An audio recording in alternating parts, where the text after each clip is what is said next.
Pimento University. Pimento U. Good old P.U. Pimento U, oh sweet P.U., thy fragrant odor scents the air. A pox on Yale, poo-poo Purdue, Pimento U, my college fair. Oh, sweet Out and away the most popular fellows at,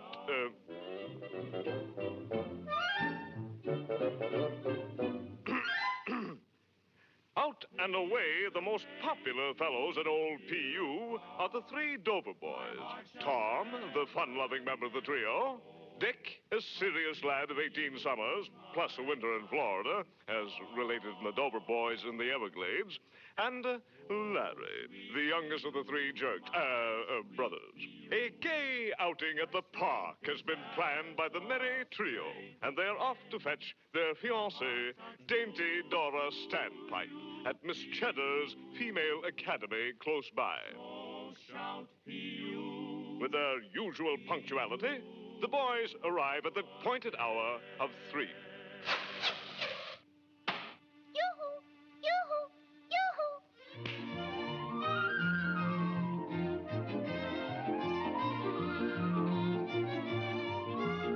And are soon on their rollicking way. Forced to pass a certain public house, a tavern of unsavory repute, our young friends meet the distressing situation with their usual uncompromising moral fortitude.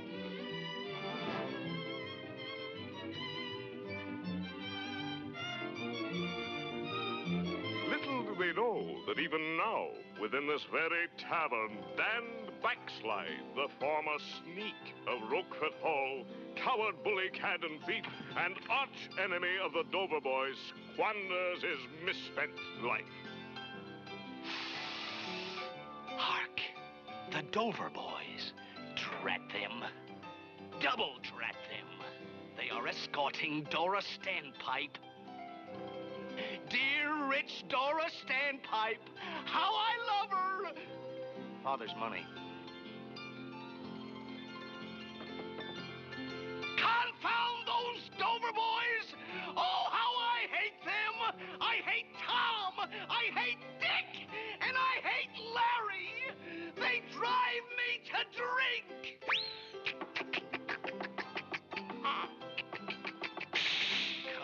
Confound them.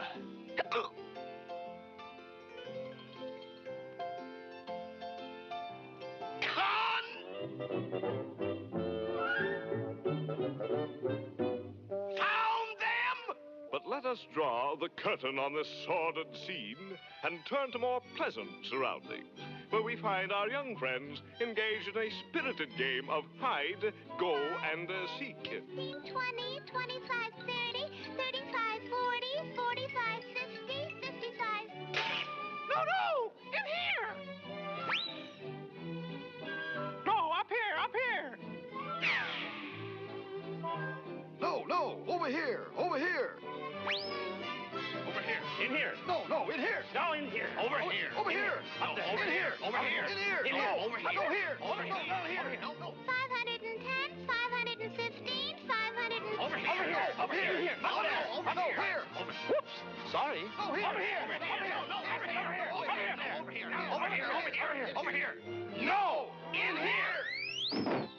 The Dover boys. Then Dora must be alone and unprotected! A runabout. I'll steal it! No one will ever know!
predicament?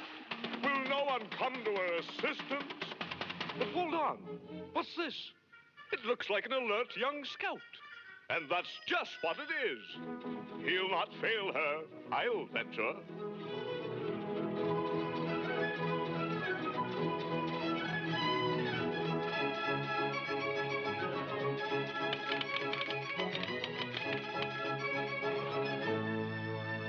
Telegram for the Dover boys.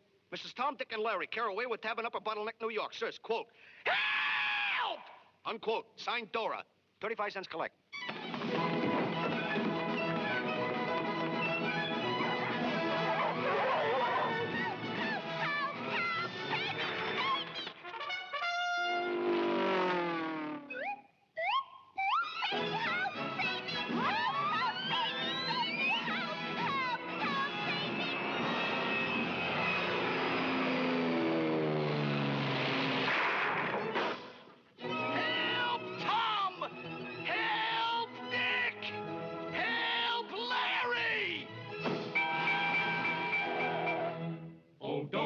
Sweet Dora dear, keep courage up and chin held high. The stalwart sons of OPU are here at hand to do or die. P.U., P.U., we're all for you. Yay, boo!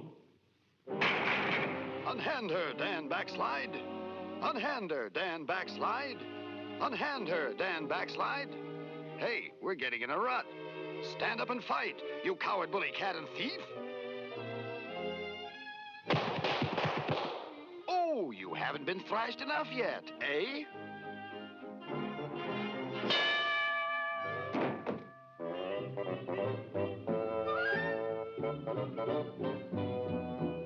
And now it is time to say goodbye.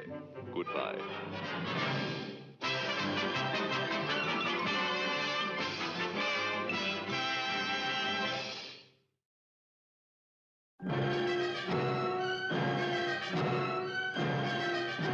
Yes, Lon Chaney was all of these. The Hunchback of Notre Dame, the Miracle Man, the Phantom of the Opera. The world, fascinated and thrilled, called him the Man of 1,000 Faces. But what was the secret Lon Chaney hid behind his 1,000 faces? What was the mystery in his life? Now, for the first time, the true story, torn from his heart, comes to the screen. Starring James Cagney, magnificent as the fabulous Lon Chaney, master of the grotesque, the weird, the strange. And Academy Award-winning Dorothy Malone and lovely Jane Greer as the two women who made his life more astounding, more touching than any of his unforgettable roles. I'll come to see you every week. Every week. I promise you.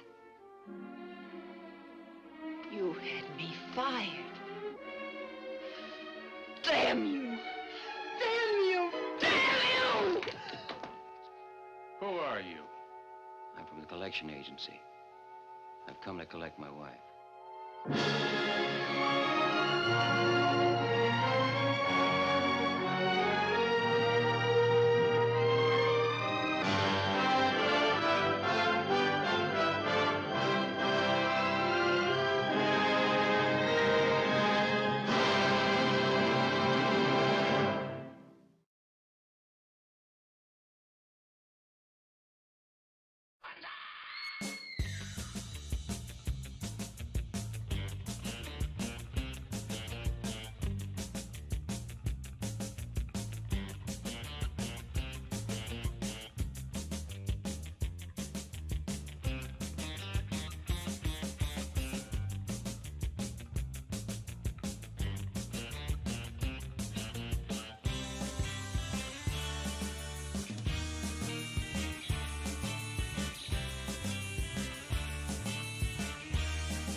Good evening, goblins and ghouls, and welcome to the Friday Night Scream Stream. I'm your host, Spakenstein, joined as always by my very good friends, Mr. Evan Sink. Good evening. And Mr. Fresh Rogan. What's good? What is good, boys? What is going on? How are we doing tonight? Very well. So glad it's Friday. What a long week, huh? Yeah, bro, tell me about it. I could not wait to get to this moment right now. I can't tell you what a long week it's been. So thank you, boys, for joining me. Wait, my week? Hang on, how it was 7 yours? days. Yours was... Yeah, so it was just 7 days, right? Is this a leap week? Yeah, so you didn't get the memo about the leap week? Oh, Get no. stuck in the time warp? No, I must have slept through the 8th day. I don't know what happened. Yeah, I can see that happening. That's pretty common. You're not the only one. You're not alone. Wait, Fresh. I slept through second Wednesday. Fresh, you mean you haven't been Groundhog Daying with us for the past 10 years? Yeah, come on. I thought you agreed to join us in this little Groundhog Day experiment. We just got back. We're gonna watch the same movie every week. Oh my God! Wouldn't that be an experiment? I mean, once the good material dries up here, we're just gonna find one movie to watch over and over again every Friday. Sorry, the record's broken. Just gonna see what new stuff we can come up with about the same thing every week. That's a challenge. That would be insane. That would be the literal definition of insanity, or a Sisyphusian task. Just something that is absurd and it has no point. It is pointless. But who knows? We could get there one day. But that maybe someday we too can be punished by the gods. Right, but we have to run out of public domain horror first, and lucky for you guys, we've just scratched the surface. So thank you for joining us tonight as we bring another wonderful, fantastic public domain horror movie into your homes. Tonight's offering is a 1923 film called The Hunchback of Notre Dame. And it is a... Wait a second, I think everyone's already seen this one. Oh, have we already seen this? Have we already shown this? Oh. I think everybody at home's already seen this one. Oh, okay, so you guys want to watch the new Top Gun then? Isn't that what we agreed on as a backup? Didn't we? Our super license allows for that, right? Right. Well, they also they forgot to copyright that one. Yeah, no, you would have thought, but you thought Tom Cruise would have been right on top of that, but more focused on paying Tom Cruise and less focused on copyrighting their movie. Yeah. So we're gonna show it here No. We are showing The Hunchback of Notre Dame. It is a classic. As we talked about on Wednesday, a lot of the movies we watch here on this show, public domain movies, don't have much of a budget. This is the exact opposite. This is for its time, 1923, a premiere production. And they basically started working on this 100 years ago. And it took them months and months to get all the preparations ready. And then, let me tell you, this is just much more epic scale of proportions than any other movie that we've dealt with. So I think it's going to be fun. It's also a little on the longer side compared to the other things that we've watched so far. So we will be kind of trying to move along a little quicker. We'll probably try not to meander as much as we normally do. So feel free to give us... Tonight we're on a marathon. Right, so feel free to give us a get on with it if we're rambling on too long or anything like that. It's fun. I'm excited. It is a classic film, not necessarily horror per se, but kind of set the tone for a lot of the horror movies that came out in Hollywood after it. So super excited to talk about this. Celebrate Lon Chaney, the star of this movie, the titular Hunchback. Have we had Lon Chaney before? So last week, if you joined us for Spider Baby, that starred Lon Chaney Jr., right, yeah, his son, as an old man. Yes, and he was an old man, and that was like 40 years after this film that we're going to watch tonight. And Lon was still a young man. Lon Chaney Jr. was still a young man, then not going by Lon Chaney Jr. He's going by Creighton Chaney. And Lon Sr. this was the movie that put him on the map. This was the movie that made him the big star.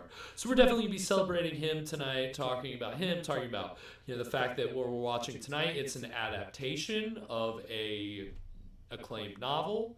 So we're also get to dig into those waters tonight, which is, you know, I'm going to think be fun for us. So a lot of good stuff. This is, it's going to be a fun movie. It's going to be good. I'm excited. You know, that is all the things that are going to help us, you know, all together enjoy this, even though it's a silent movie, because every season. Did we mention it's a silent movie? Did I mention it's a silent movie? Oh no, dude! Yes. I will see you guys next week. I gotta go. My cat got sick. You don't have a cat. No, yeah, but he got sick. I just adopted a sick cat, like just now. I just couldn't say no, and I gotta take him to the vet, dude. Yeah, so trust me, this silent film is much more worth your time than a sick cat. It's gonna be fun. It's exciting. That is a pretty low bar, I think. Yeah, that's true. It is kind of a low bar, but I think you know. The silent movies that we watched so far, we've found things to enjoy. We have enjoyed them, but it is always kind of it's a thing. There's a little bit of a bar to get over, and I think we do it well. So we're gonna have fun tonight. As always, if you're joining us for the first time, you know that Evan brings us a cocktail to pair with this evening's film in a little segment, which we call... What were you drinking? What were you drinking? Tonight we are drinking the Cathedral. This is a crazy cocktail that this honestly feels like a little bit of an experiment. Yeah, had you been over here mixing? So Evan's been over here mixing it up the whole time that during the pre-roll and everything. And I've been wondering, how's it been going over there? There's a few ingredients in this. This is made with some gin, orange juice, lemon juice, some agave nectar, which I didn't realize when I saw the recipe, but it's just syrup. It's so there's it should be sweet. Okay, nice. Plus some coriander if you're fancy, cilantro if you're just a plebeian, I suppose. Coriander if you're a witch. Yeah. Yeah, if you're a non-witch, cilantro. Plus the white of one egg and some wheat beer. Wheat beer. Some wheat beer. Yes, as it was spelled on the ingredients, wheat beer. Wit beer, which I think is Belgian. Belgian? Maybe? Oh, is it? Well, yeah, it is a Belgian style. Yeah, I did read that. Yeah, when you sent me this, I was like, okay, what does that mean? What is that? What are we working with? Oh, it's just beer. Okay. So we are gonna try this. I'm excited. Ooh. Okay, interesting. Now the beer is mostly on top. The recipe did say just pour the beer on top. So the first sip is probably just gonna taste like mostly beer. Okay. But here we go. All right. Cheers, everybody.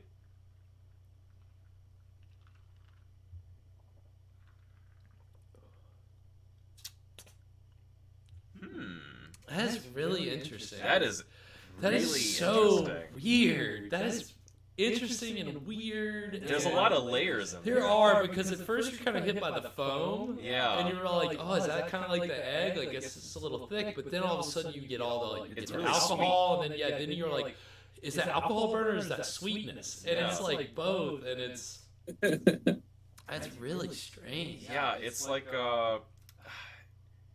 drinking a 7-layer dip.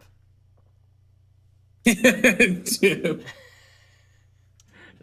There's just a lot of flavors at play here. There are. The orange juice, I think, runs through everything. Like I think it's. Yeah, I'm like kind of tasting that amongst everything. Which I think there's more orange. There's like double the orange. Or no, there isn't. It's the equal parts OJ and LJ. Well, that is I don't think that's something people say. Yes, I had to. LJ. I converted it into whatever I use, whatever we normally use. Lyndon Johnson. Yes, LBJ. OJ and LBJ. I don't even remember anymore. What are it? Ounces? Is that Yeah, I guess that's what we normally use for our fluid measurements ounces. on our cocktails. Like when I post the recipe on our Instagram page, Right. I think it's usually like in fluid ounces. Yeah. So that was the thing when I saw like whatever the fuck it was. This was a German website that you got it off of, right? It was something. I saw like a flag on it. And I was like, yeah. whoa, it's in English, but I credited it on the post whatever the website was. Got to give credit where credit is due, because these cocktails, Evan finds it.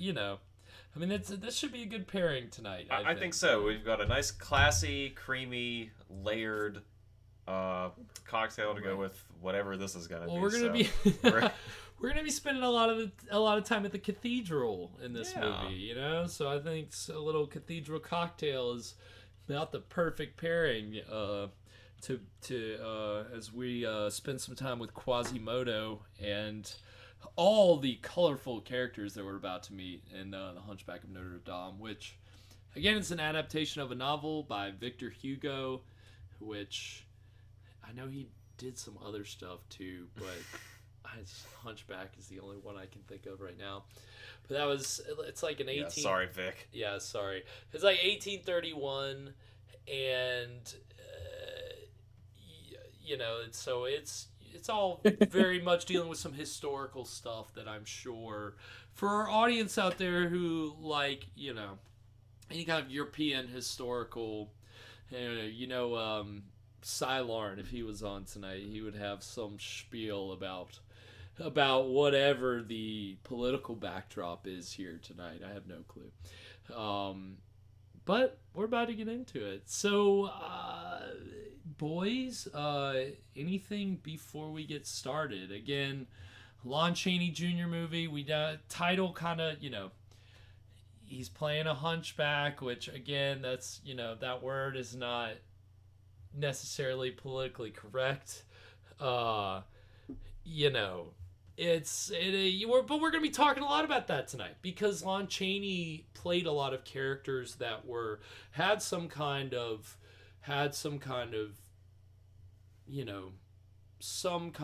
like, I don't know. See, I don't even know the proper words to use. I want to say like deformity. Some kind of affliction. Yeah, he plays a lot of people who are kind of afflicted. He has his affliction T-shirt on. Handicapped. Well, it's funny, Fresh also does a little a podcast, and I was actually listening to it today, Fresh, and you guys were talking about like PC and like word, the idea of words that you can't like. The idea of what's, you don't want to offend people, but like, how do you describe things? It's hard. Where people bastardize every word that you allow them to use, so eventually you ban every word. Right. Yeah. So it's hard. But basically, we're going into that territory tonight. And I want to be correct. I'm not saying politically correct. I just want to be.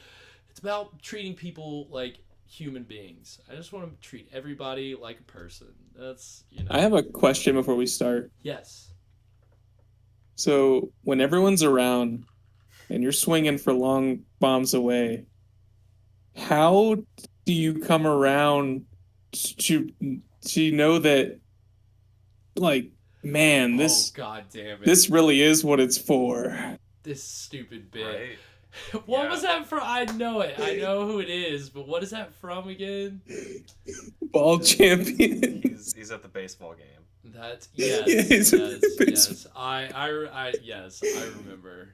Oh, Jesus Christ. Shout out to Kyle Mooney. Shout out Kyle Mooney. God, I totally forgot about that. Jesus Christ, Adam. Or Fresh. God damn it. God dang it, you're getting in my head. Yeah. So no, to answer your question, yes, Fresh. Whatever that question was, yes. Yeah, the answer is yes. Always. Okay, perfect. Yes. The answer is that a question? Yeah. And the answer is yeah. So we're about to get into this film, Hunchback of Notre Dame. I first saw it when I was like 11 or 12. Got like a DVD that had a terrible public domain copy on it, and needless to say, I didn't watch it all the way through or pay very much attention. So this is kind of going to be like the first time me trying to sit and get it all and actually pay attention. So I'm excited. It's kind of a first time. Is this that same DVD with the crappy No. copy on it? This is I think this is definitely a little more restored. Again, this is tonight's print is tinted, and so it the public domain print that I saw is just terrible black and The one that Garrett saw was well, the guy filming his TV, and then like halfway through, the guy spins the camera around and is like, "This is the good part." Look right here. Check this out. He starts commentating over the whole movie. Basically, what we're about to do right now. That's how we came up with this show. We just watched that. No, this movie actually has an interesting history as far as it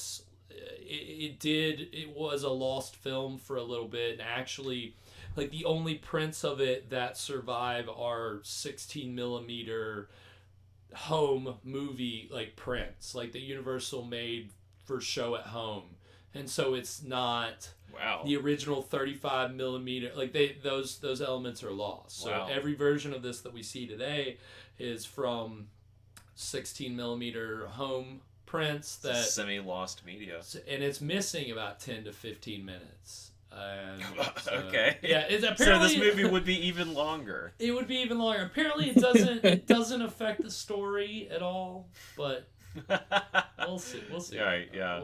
That's what I like, a movie where you can cut 15 minutes out of it and nothing changes. Right. Well, that was the director's cut. Right. Well, it's the Zack Snyder cut. Wikipedia lists all these things like a director's cut of this, that, the other. I'm like, did they really have all that for this movie? I don't think so. Who knows how they're determining all that, but be that as it may, I think if you boys are ready to get into it, indeed. Fresh, you got it queued up. Yes, sir. All right, then, without further ado, we're gonna start The Hunchback of Notre Dame right now. Hugo's classic. So, did you see this before or after, or have you've seen the Disney one, right? I actually have not seen the Disney one. So again, I'm sure a lot of our audience knows the Disney 1996 version. I mean, I know I saw it when I was a kid, but I don't think I've ever paid attention to it.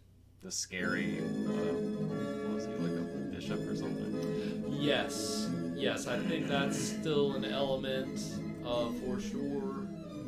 I mean, again, I think most of these adaptations hew pretty closely to the source material. And I know this one definitely does.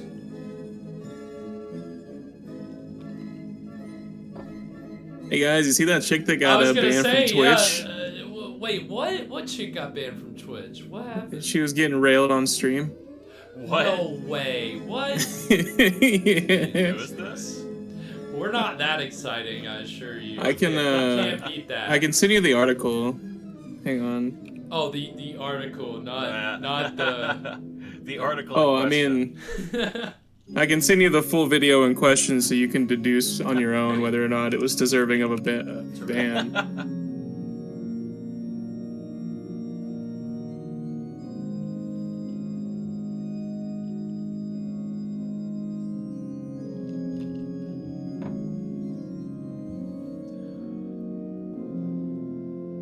I just hit like another layer of the drink. I don't know what it is. It took me by surprise. Yeah, it goes deeper. It does go deeper.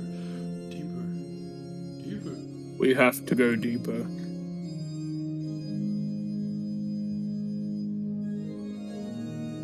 Oh my gosh, what kind of spam are you putting in this chat, Fresh? Is that the video? Yeah. Yeah, you put it in the chat. It's well, it's fine because it's fine. It's fine. That's banned fresh from the chat. Yeah. It's posting not safe for work content. The Festival of Fools. My God, dude, this is gonna be. I might fall asleep, dude. I think I'm actually out. I'm out of here, guys. It's another one of these German sepia tone, No. terrible. See, this is not German. This was filmed in the United States. Look at this. Look at these people dressed in cat costumes assaulting women. What is this? Like, that was pretty wild. This is just how it was back in the day. This is just how it was back then. This was in America. These are all sets that were constructed on the Universal backlot. Wow. Over 2,000 extras. So everyone in like Hollywood uses the same backlot? No. Universal just had their own backlot. Oh, Okay, I see what you're saying now. The Universal backlot. The Universal backlot. Oh, sorry, my bad. I see what I did there. I have a Quasimodo. Launch. Whoa. I love how it credit. Yeah, look at that. Look at his eye. Yeah, he did the makeup. Well, I bet the. all himself. Go ahead. No, sorry, I was just gonna say he did the makeup himself. I bet those bells sound really good, but we'll never know. Well, people have released versions that kind of have more, try to do more sound effect type stuff. Deaf, half blind, shut off from his fellow men. The bells.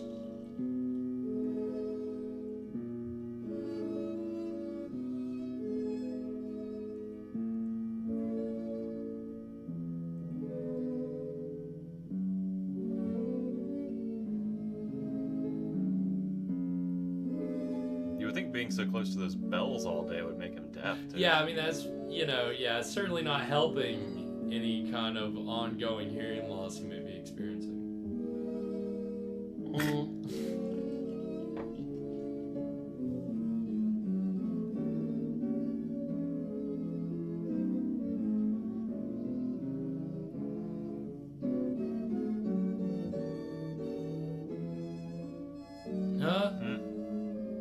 Spitting on him. That had to land on somebody. That did not, that did not feel good. Fucking, what was that? Oh, that has corn in it. Oh.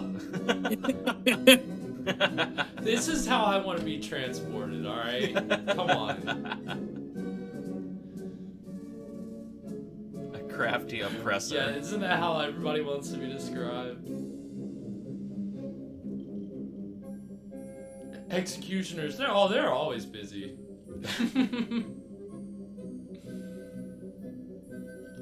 Is that Eric Idle? Ribaldry. I need a fucking dictionary while I'm watching this. We like this not.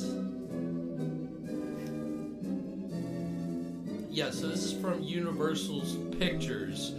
That was the studio. Producer Carl Lemley, he's the head of the studio. He didn't necessarily produce this.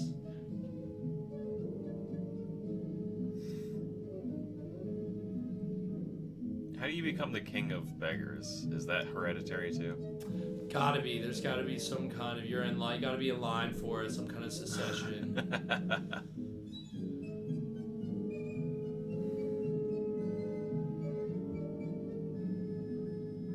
So apparently Chaney has got like on 10 to 15 pound plaster hump. Oh my gosh. And then he's got the eye that he's wearing is made of glass. Huh. And then, the fright wig. He's got like a bunch of like makeup built up on his cheeks and some false teeth. Do you think the chin hurt? Do you think it killed? I think it absolutely killed. Come on. Apparently he did this thing where, I don't know if it's true, but apparently the hump was rigged in a way so that it would pull his shoulder down toward his leg, and he had it would restrict his mobility. He was like famous for doing that kind of shit with his more challenging roles. I'll force myself to act this correctly. I mean, he had to play a guy whose like legs were amputated at the knee, and so he created this ridiculous. Yeah, that's what I was thinking. He created these ridiculous like, not braces, but something to like keep his legs like, you know, locked back, and he could only wear them for like, you know, 5-10 minutes at a time, or they would like fuck his legs up. I thought Evan was right. I thought you were gonna say he did some method acting with that one, with that role. He just chopped his legs off. Well, that's the thing they would say about Chaney is that, and I think this is probably just ballyhoo, but it was, people believed that Chaney was actually, when he played these roles, that, you know, he was, you know, if they didn't know he was a big actor, they thought, oh, they just found a guy that's actually like this. That was what a lot of people. I don't know that that's true, but that was what the studio ballyhoo was.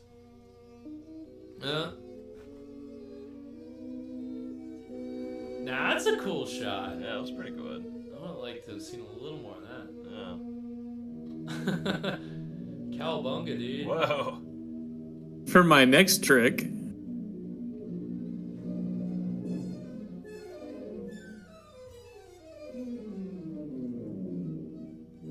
so, and I mean, I think most of this is Chaney. He did have a stunt double for some of this, but a lot of it is Lon Chaney. Jeez. That's the thing, a lot of these silent movie actors were very, like, acrobatic. Like, you go and look at some of the comedians back then, and you look at their stunts, and it's absolutely insane what those guys were doing. Like the Keatons? Yeah, like Buster Keaton, and there was this guy, Harold Lloyd. Chaplin, I guess, too. How acrobatic is Chaplin? Chaplin was very acrobatic, but his stunts weren't as, like, death-defying as some of the other guys. He was just very good at, like, taking a fall, or, like, manipulating his body in some way. But it's not necessarily like it was always a dangerous stunt. I mean, he definitely did some, don't get me wrong. Like, I don't want to discount. And I'm, not an expert on silent comedies, so don't hold me to any of this. But dude, this is my favorite Assassin's Creed. God damn. The Quasimodo trilogy. You have to be able to scale down the whole side of the cathedral, and this is in real time. You have to see him scale every bit, get all the way down.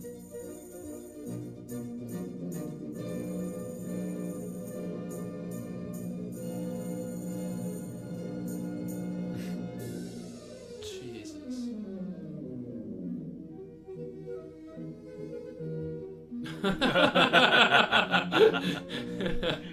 That was good.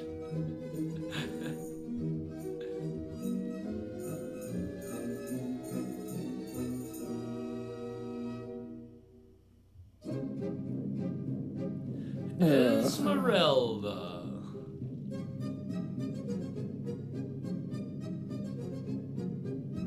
I love how they put the actor's name like on these title cards. It always cracks me up.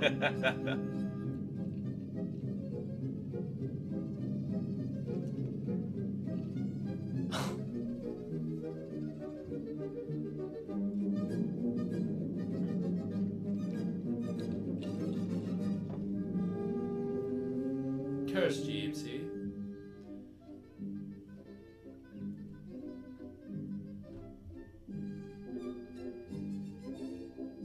Gypsy is one of those words that is... I don't think you're supposed to say that anymore. You're not supposed to say gypsy anymore. No, you're not.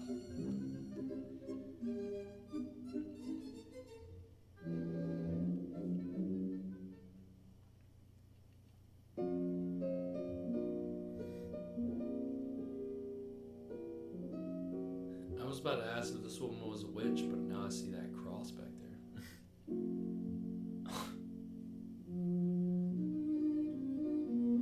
I got thimble hats on. Hey, well, look at this lady's hat. Like, she's wearing two hats in one. She got a double bucket hat. Yeah, double bucket hat.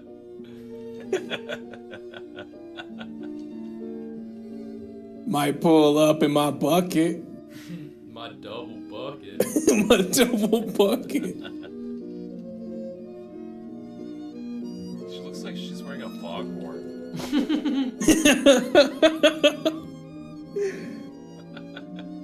The costume department, one person probably spent 6 months alone on that hat.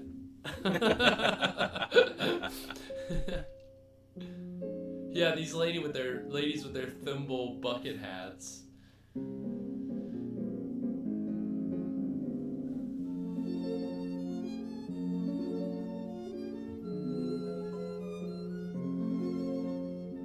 Uh-oh.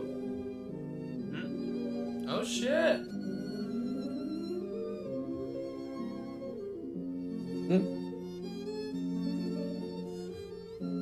Baby snatchers. Oh, they're still telling the story.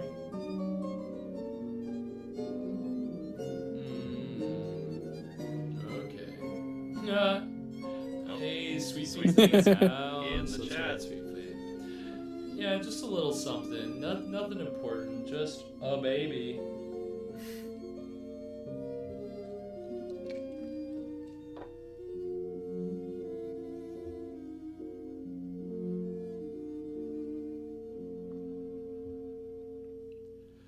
God, again, the Lord is like, again with the baby stuff. If I could have given her baby back by now, I would have. Jeez. I'm sick of hearing it. Get off my back, lady. Now it's blue tinted. Yes, Great. this is so when it's gold tinted it's daytime, and when it's blue tinted it's night. That's how they did it. I'm done. I am done with this fucking movie. This movie's got a day-night cycle. Yeah, man. This is Assassin's Creed.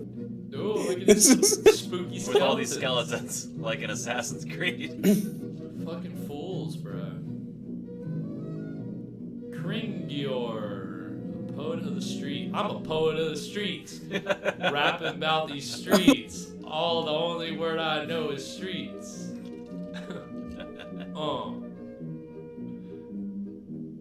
I'm not saying she's a gold digger.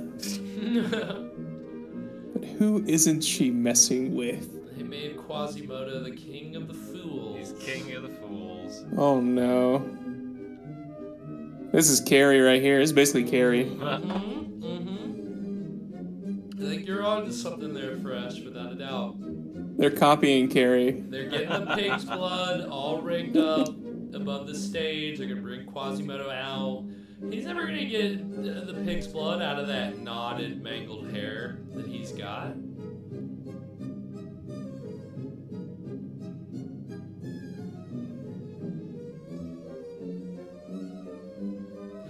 What? That's kind of what that guy's wondering, I think. Yeah, I guess so.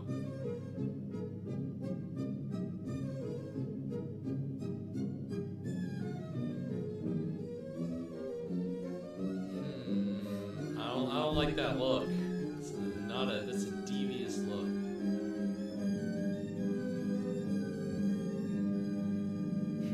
I need peace in the Bastille fortress from this reveling mob. I need peace in the fortress. I guess that's the best place to get it. No, that's Well, why else would you build a fortress? not for solitude. The Mad Hatter makes an appearance in this. Wouldn't you know it? It's also Lon Chaney. Yeah, Lon Chaney's just playing all the parts. He was a regular Mike Myers. I mean, essentially, that's what you're working with here. Chaney was the man of 1,000 faces. Again, that's like a pretty big moniker to be given. I want to be the man of 1,000 faces. Ooh, okay, very cool. I want to literally get in so much trouble, I'll be the man of 1,000 cases. Whoa. Lawsuits? Okay. Like pending legal Yes. cases? Great. Yes. Terrific. Or I just like get a lot of criminal charges, no lawsuit, just Or you they just, found me like, shoplifting buy a 1,000 bunch of times. luggage. so that you can also be the man of 1,000 places. Oh no. Nice, I love it.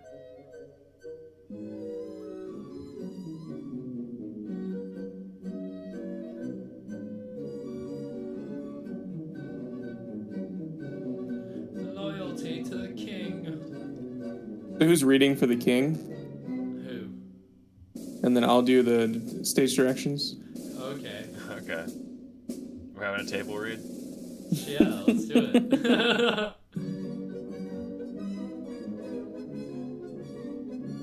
Oh, I want that sunglasses. Yeah, damn, Don't that guy's put the guy with the cool. sunglasses in the front of the extras. He's gonna draw too much attention. Come on. So apparently this was the first time that for this number of extras that instead of the director using a megaphone, they actually were able to rig up an intercom system. Wow. And he was able to electronically, like, you know, it cost them, like, in today's money, like, almost $200,000. But they were more than Wow. game to do it. When you have to yell at 2,000 extras, Right, yeah. you know. Wait, what are we doing? Wait, oh man, I totally forgot. I don't want to blow this take or anything, but I kind of spaced out, bro. I hate that fucking hat so much, dude. this looks like a different hat. This one looks like it goes out a little. Oh, and it doesn't have the Fee. flat top. You're right. Is It's a that pointed top. fee? Fi? Faux Yes, fum. Fi? F-I-E? Like die, but fi? I guess it means something. Like fee, fi, fo, fum. I guess fi has a definition. I'm so fi. Oh, fi. But that's okay, cause I'm still fi. She's a superhero. She's gonna fly away. Pretty fi for a white guy.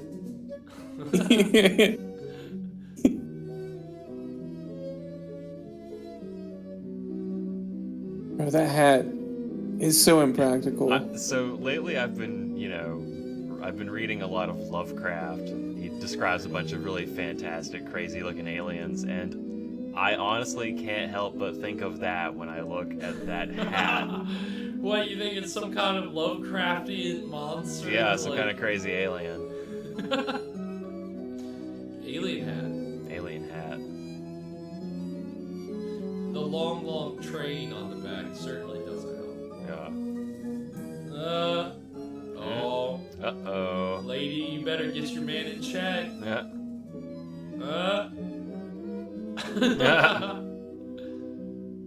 Oh, he's falling in love with Janis Joplin. Damn, I need an even bigger hat. I just love her songs. I don't know what it is. There's just something about her. I don't know, man. She's just so creative. I love that. I love that kind of chick, dude. You just don't get it. You just walk around here in your big hat all day, having people wait on your hand and foot. You don't know what it is to be creative. I'll see you later.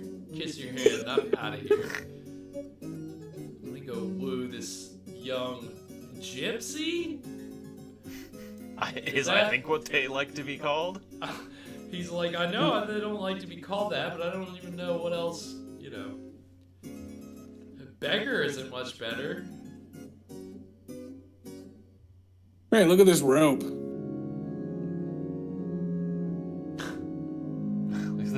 Look at this impish man. Impish man.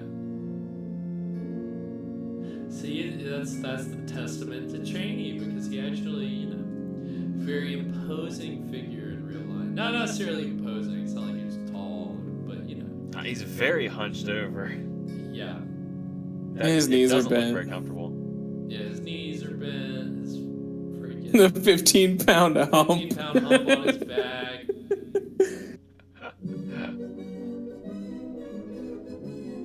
Lon Chaney as Carl Havoc.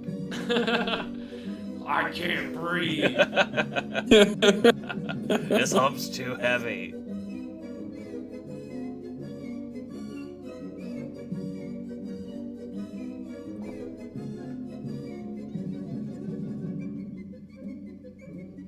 These horses are like, God, get this fucking fucking shit off me. What are we doing right now?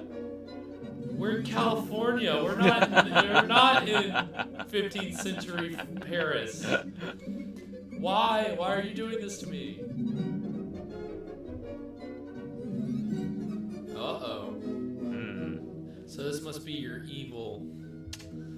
Your evil. I don't know, not a priest. I don't know what this guy is. He's bad. Clearly a bad guy. He bad. Ooh, he bad. So this guy, that guy actually popped up in another movie we've already seen, White Zombie. Really? Who did he play in White Zombie? He played the butler to the guy that pays Lugosi to turn that chick into a zombie. Oh. He gets thrown by the zombies like into like some rushing water. Jesus.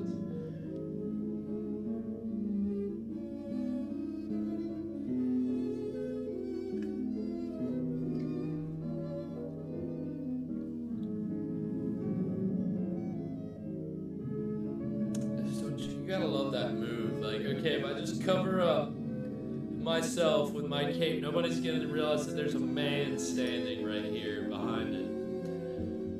It's totally blended into my surroundings.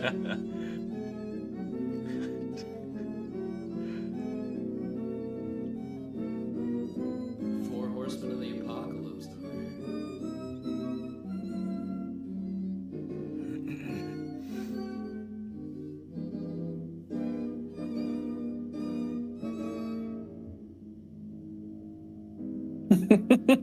Sneaking around. Professor Snape told him to get back. Yeah. Oh shit. Uh-oh. Oh no. What?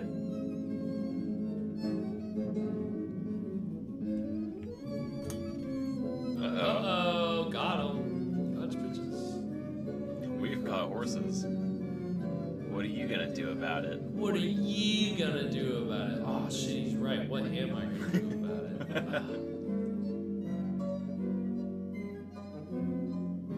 it? Tie up this varlet. Jump into like a thing of hay. You mean varlet? Yosemite Sam over here. No, Langston, that's right. Wait, what? Yep, I think so.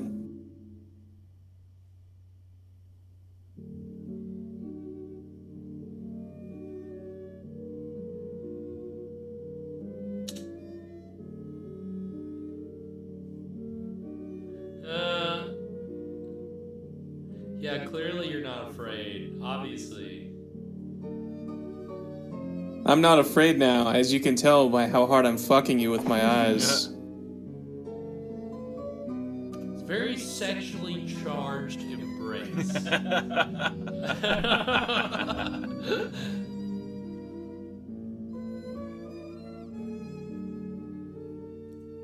Poor Quasimodo.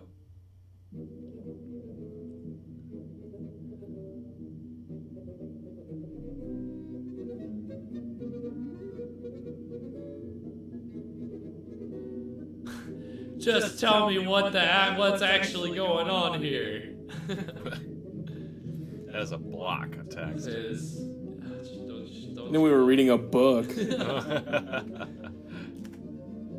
This movie has too many words. This is the book adaptation, but they didn't adapt it very much. I didn't come Half here to adapted. read. Yeah, they just got lazy with it, so they're just putting up the direct text from the book. 'Cause they were like running short on time. Their deadline was they were running behind. Do you guys think there's a market for a half audiobook, half movie hybrid? Dear God. All right, now take 15 minutes to read these two paragraphs.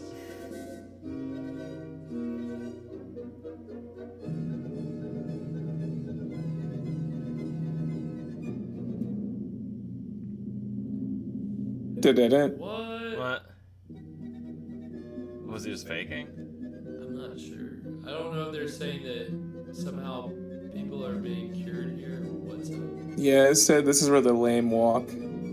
Oh, it's probably because these guys are like, they're probably they're probably not really lame, right? They're probably like faking it, right? They're grifters. Oh yeah, it was in quotation marks. Right. That makes sense. Wait, did we come up on the? We didn't come up. No. No. We're good. It's gonna be. Again, this is the longest movie of the stream. I don't think I mentioned that. Yeah, it feels so short though because it's silent, you know. Oh yeah, it flies by.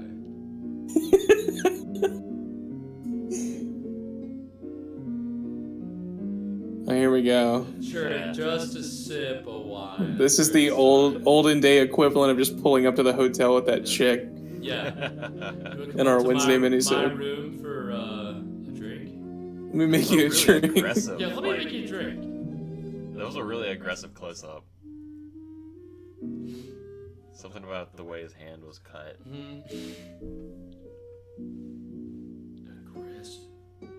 The horse is like, all right, and I come in too, right? So some wine. And right? then I also you, come in. Oh, why not? Why not? That needs to be in the. Look at the sign. See the sign, pal? It says no horses allowed. That needs to be in the dialogue cards. Yeah, I need to know the name of the actor that played the horse. The great grandfather of Seabiscuit.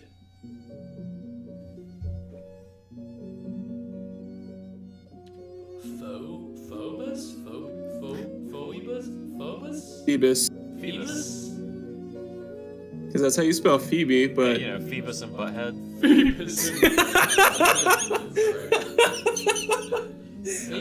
Yep, exactly.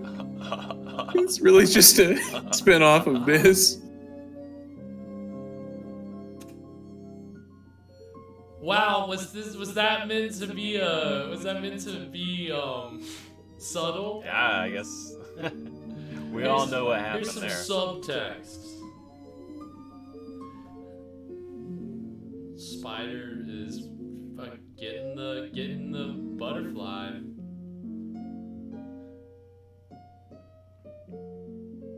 Is she gonna grift him?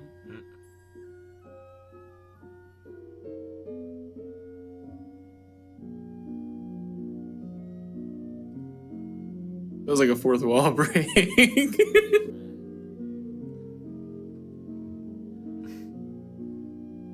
Ooh, he's like, I got it in the pocket. I got this locked in. This is gonna be no problem. I'm gonna wrap my arm around. Oh my god. What? Yeah. Are they not in a public place right now? What is I thought happening? that they went, well... Oh, this is yeah, pretty are code now. So, Okay, so... no, we're not gonna see anything, but this is still pretty scandalous. Yeah, this is an American film. We're just gonna show a shoulder. Yeah, just shoulder. That's all you get. That's as much as you get. Damn, man. No, none of that. There will be This is none of fucking bullshit. that. One of the guys who did produce this actually helped come up with the code in the 30s. Wow.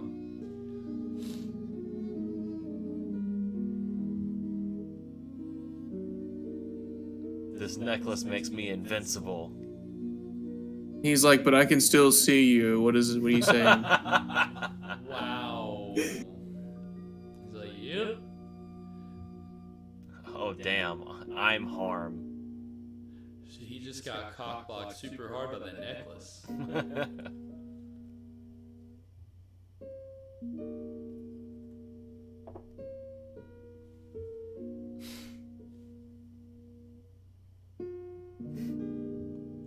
I'm leaving.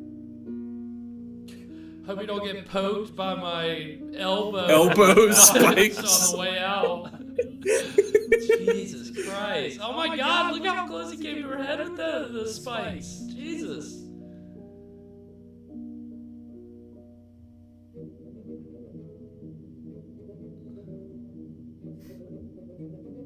These people are just up to no good, dude. Making trouble in my neighborhood. Well, lost his clothes. Uh-oh. Green Gory, what are you doing losing your clothes, bro?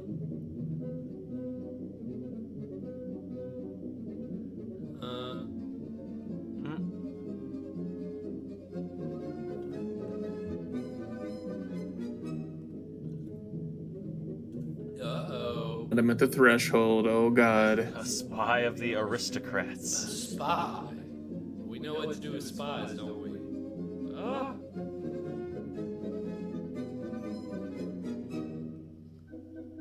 Who are you? Yeah, it's like all that build up and then, who are you? Merely a poet, a singer of sweet songs. Clearly. Bitch. Clearly.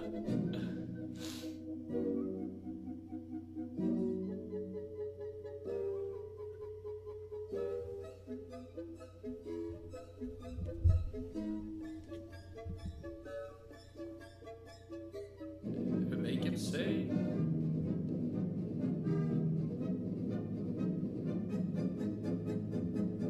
That's a good point. Well, if they do it, I mean, then, hey, you know. Fair is fair. An eye for an eye, tooth for a tooth, right? A witch. A witch burner. So expressive. Yes, it's very, yeah. I mean, again, when you have no words, you have no dialogue, no audio. It's all up to you, you know, what you're doing with your face and your eyes and your hands and your head. There's so many people on screen right now. I know, that's what I'm saying. I don't know, like... You never see this many people on screen. So apparently they hired Pinkertons to like be in the crowd and make sure that people weren't like pickpocketing or like My God. thieving or stealing from people. So to make sure it didn't like actually turn into 15th century Paris. Apparently there were a lot of prostitutes in the crowd. Oh my God. And they made pretty good business. Method actors they are. Yeah. Yeah. All these meth head actors over here.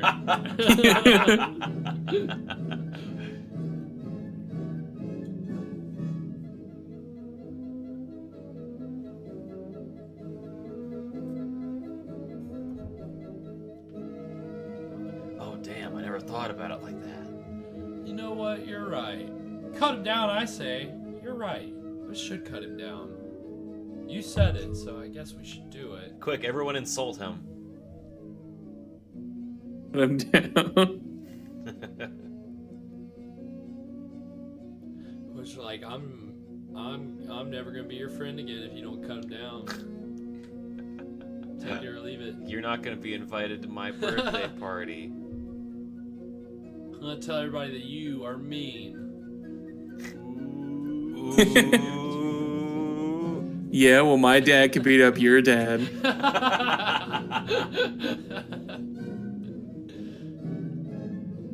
Or coming up on it. Okay. 36-14. Yeah. Bro, you got lucky.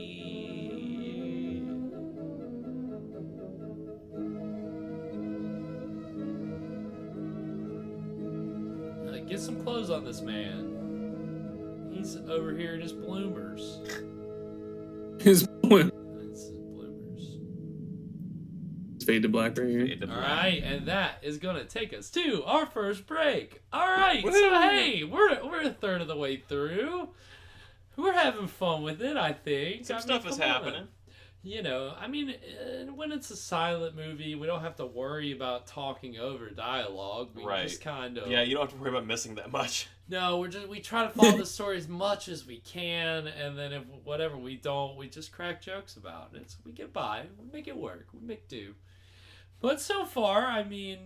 it is pretty impressive from a technical level. From a technical There's a standpoint, lot of people. Absolutely. The sets look pretty good. Pretty impressive. There were like over 700 technicians that worked on this film as far as sets and costumes I like and everything. the costumes.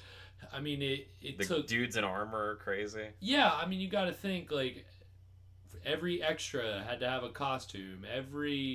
What was it? It was they ended up making 3,000 costumes for this movie. So they were months and months and months of like preparing for the needs of the extras. Like Universal Pictures, this was their super jewel of 1923. That's what they called it. And that meant like, okay, we're going to spend a lot of money on this. And the thing was, it wasn't like the head guy at Universal, Carl Laemmle, was just like, you know, it might be successful. Let's do a big budget thing of Hunchback of Notre Dame. Actually, the person that kind of got this off the ground was Lon Chaney himself. Wow. He had been, for a long time, people were like, oh, like if they ever make this in a movie, he should play Quasimodo. And he ended up buying the rights to Hunchback of Notre Dame, which I didn't know until recently. So Lon Chaney was actually an uncredited producer on this movie and had a lot of say over who got hired and what choices got made, because he was basically the one that allowed Universal to produce this because he owned the rights. So he deliberately just didn't credit himself as a producer? Yeah, he's not credited, and there's another guy named Irving Thalberg who was kind of a big force behind this. As far as Thalberg got a lot of credit for this movie, but it's honestly more Chaney, and Thalberg just made sure that Chaney and the other people making this movie got the leeway to do what they wanted to do, because the head of the studio, Carl Laemmle, he was a little more like spendthrift. Like, let's maybe not do this, let's not do that, it's going to be too much money. And Thalberg was... Isn't that the opposite of spendthrift? Wait, what does spendthrift mean? Again, like not wanting to spend, right? I thought spendthrift is when you do want to spend. Oh, maybe I'm wrong. Well, I just thought it was when you're very cheap and you'll spend, but you don't want to spend a lot. I could be wrong. I don't know. Can we get a fact check? Yeah, somebody go look up. I got you. Spendthrift, one who spends money recklessly or wastefully. Oh, so yeah, Evan's right. So, yeah, okay, Garrett, no. you fucking lose, get dunked on, get fucking shit on, dude. Not a spendthrift. He was the opposite of a spendthrift. And he was a real miser. He was a penny pincher. Yeah, he's a miser. Well, I mean, no, he was actually a great guy. He ended a up, miser. He ended up helping a lot of people escape Germany during World War II. He helped a lot of like Jewish refugees. A lot of people escape because I think he was Jewish, but he was from Germany. He was an immigrant who came over, started Universal, like had to fight Edison back in the days when Edison was trying to have a patent over the whole movie making system. And Carl Laemmle was one of the people to fight and say, no, you can't do that. Like, we're going to do our own thing. And so he ended up founding Universal, and it was this big thing. And so this movie was a premiere production for them. And it ended up, again, it put Lon Chaney on the map. This was the movie that made him a star. How did this movie do at the box office? Amazing. It was the Universal's highest grossing silent movie out of all the silent movies they did. I mean, that's kind of disgusting. It was their highest gross. Yeah, it was like movie. But it's still a lot of money. This is the grossest movie. It was the grossest movie. They still raked in the most money out of any silent movie they made. They were still making silent movies for at least 5 years after this. So folks at the box office are like, "Ooh, that's nasty." That's nasty. They really did. They said, "Woo!" And yeah, I mean, this movie was hot, and the reason why this movie has such a legacy, even though it's not necessarily a horror movie, but it has such a legacy for horror movies, is because this movie was a success. So that's what led to Phantom of the Opera, which is more of a horror movie, again with Lon Chaney. Again, it was a Universal movie. Kind of hit some of the same notes too, which I've never thought about. Huge success. And then Chaney went over to a studio called, everybody knows, a lot of people know MGM. Most people should know MGM. But so did... What's MGM? What's MGM? So he went to MGM, and it was new at the time, and so did the other producer on this, Thalberg, who Thalberg was called the Boy Wonder. And like he was an amazing producer, and so they both went to MGM and became really big, but they both kind of died young. Chaney died in 1930, which weird synchronicity. So Lon Chaney died in 1930, 92 years ago today. Wow. So you want to talk? I did not plan that. Talk about some weird synchronicity. I literally just found out today that this is the 92nd anniversary of Lon Chaney's death. Wow. So, Wow. Ended up being really, primo timing on my part. That's why I call them synchronicities. It was not planned, but it's a happy accident. Yeah. Well, we can celebrate Chaney. So we're celebrating Chaney, and so that's going to take us into this break. What we've got for you, usually we show movie trailers on it. Obviously, Lon Chaney, silent movie star. Don't really have any trailers of his.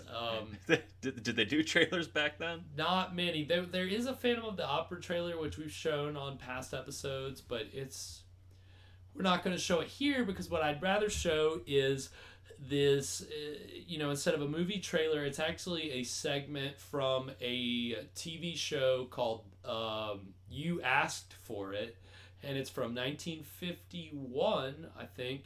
And it was a show where viewers could write in and say, hey, I want to learn about this thing, or I want to see you do this thing on TV that's never been done before. And so these guys wanted to know more about Lon Chaney Sr. So they actually end up interviewing Lon Chaney Jr. to talk about his dad and his dad's life. And wow. so That's pretty cool. It's like an 8-minute long thing. We're only going to see 3.5 minutes of it. Which is about our standard break time. Hey, Lon Chaney Jr., we want to invite you to do this interview. He's like, oh, thanks. They're like, yeah, about your dad. We just want to talk about your dad. All right, fine, I guess. And so it's a really fun little thing, and we'll see a little bit of what they end up doing for the rest of the time, which is basically play-by-play to this movie, which is kind of... It's interesting to hear Lon Chaney Jr. do that, but... We're going to get this break, and then when we come back, we're going to get into the exciting middle of The Hunchback of Notre Dame. So stay tuned. We'll be right back. And go, dude. You asked for it. You asked for it. Remember this monster who played the organ in the subterranean cellars of a Paris opera house?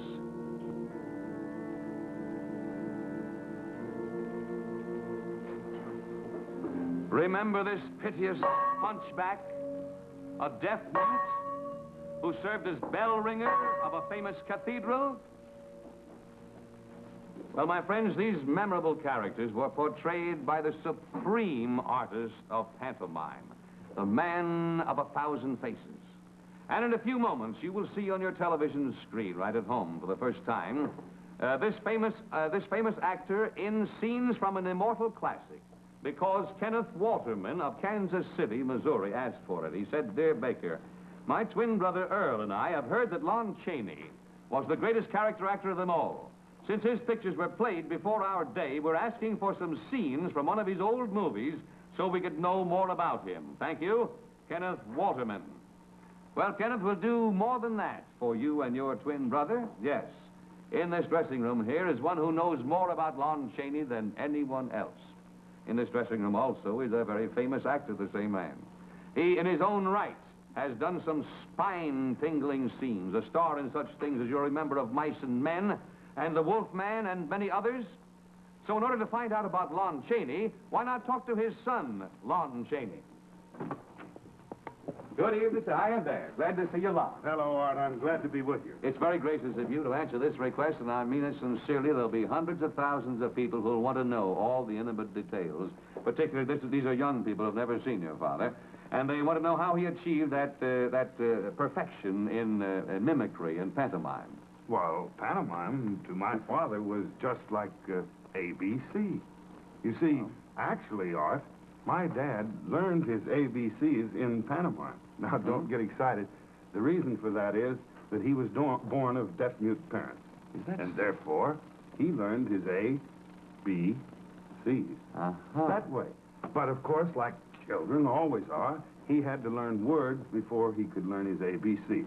So naturally, his parents taught him signs for words that would be fitting to a situation. Now, for instance, I imagine probably the first word they ever taught him was love, because they had much in their heart. And the sign for love is love. Over the heart. Now, probably because it's just the opposite, I will call your attention to the sign of hate. Hate. Hate. Hate. Now, of course, hate always brings fear, so I'll give you the sign of fear. Fear. Fear. I see. Now, there is the inception of how my dad became such a great pantomimist. Now, I understand that you're going to show a picture. I brought along a scrapbook here that I think that if we look through the pages, you'll find a photograph that will fit the picture that you're going to do tonight. I remember that scene. Sure enough. Say, hold it. That's the picture that we're going to see right there. Yeah. Yes, my friends, we will now see for the first time on television this priceless scene, and many of them, from The Hunchback of Notre Dame with Lon Chaney, Sr., because you asked for it. There's the bell of the cathedral. Now, I think, if you'll watch very closely, that the first sign you will see that I express to you on my hand is fear. There it is. There. See? Yes, that's it. Now, I think that shortly it will go into an expression of hate. Not the complete sign of hate, but a good deal of the sign. You see, these various things that I've explained to you, Arthur, are not complete signs, but they are portions of signs from the mute language.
No way. Rough. Oh. Have we been silent this whole time?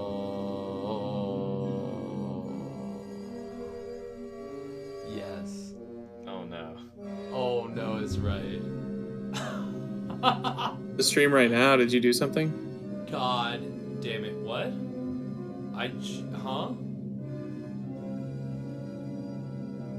When did they start singing? God damn it! Why didn't anybody say anything? What the fuck? Pinocchio. Pinocchio. S-Sync. Sweet feet. Alright, now everybody's coming to our rescue. Well, now we have audio. Well, I apologize. Jesus Christ. We were doing some great stuff. Oh. Well, this is Funny, par dude. for the course. That's so funny. God damn it.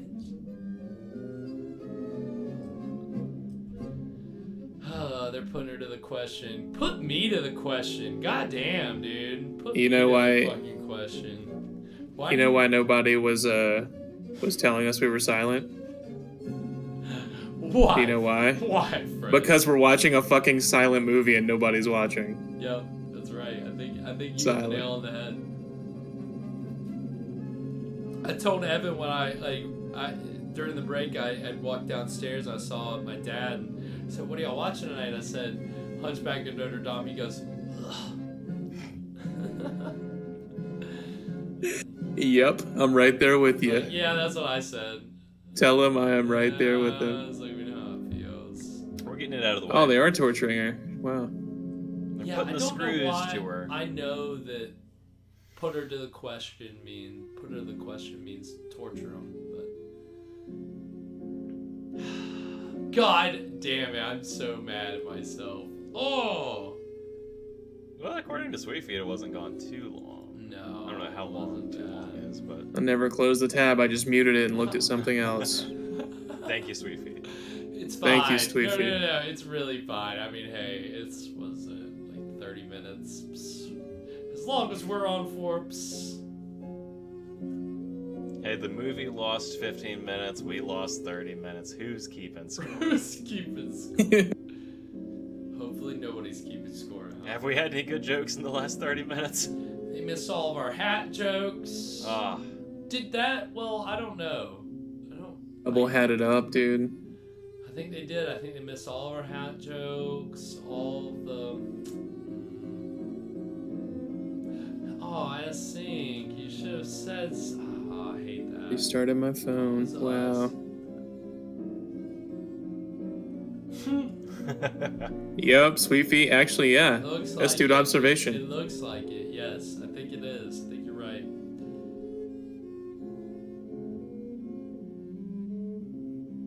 My name is. What is it? Prepare to die. Yeah, that's what My you name get is- ready for it. We had some Lovecraft hat Okay, jokes. so yeah, we at least got that was All right, we got the beginning. Hey, yeah. Hey, it was Yeah. something. We got that. Hey. Yeah. Wench. Can't say that word anymore, can you? Wench. Yeah, is wench not PC? Probably not, right? Wench. I think people would just be confused if you called them a wench. Why not? Foul wench. Yeah, Sweet Pea, you're right. It is the guy from the Princess I'm Bride. pulling you. Wait, that wasn't the break, was it, Fresh? Yeah, it was. Yeah, it was. All right, and that is gonna take us to our second break. Yeah. Oh man. Wow. Jesus Christ. So we turned into a silent movie for a little bit. It was all a bit. We were doing it on It was purpose. a bit. Yeah. We were. What we were doing is we were miming the whole time. We were just. And you know. It was really funny. We were really good at it, and we hate that you missed it. Yeah, if you missed it, you know, it is what it is. Winch? No, we're not winch. Winch. Winch. We're winching you. Like, we're winching you Right, in. Like, you're stuck in the woods and we're winching you out of where you're stuck. Right, like a tow truck. Yeah. Right. Yeah. Sure. Yeah. Sure. So, this, you know, this again, it's not. It's a silent movie, but we're making the most of it, and it's also again. getting some literary history here. It's an adaptation. Some cinematic history. Some cinematic history. That's why even though this isn't necessarily horror, it's important to show it because of where it falls as far as its historical importance when it comes to horror movies that came from Universal Studios after, and like the influence that this had. And trust me when I say this will be important later. It'll be important This will come up later. again later in the class. It'll be on the test. It will be on the test. Be a quiz later. I hope you guys are paying attention. Yeah, you better be taking notes. Hey, is this going to be on the midterm? Yeah, it is going to be on the midterm. It's going to be, again, if you were paying attention to last week's lecture, and if you go back to your notes, then Hey, if you actually did the reading. You did the reading, then you would know that Disney did it. Yes, Sweet Feet, you're 100% right. Disney did it. And that's what you can summarize from these lectures and readings. Yes, and actually, yes, you're right, Sweet Pea. That is where we're heading, is the fact that all these adaptations, eventually, yes, everybody knows Disney did it.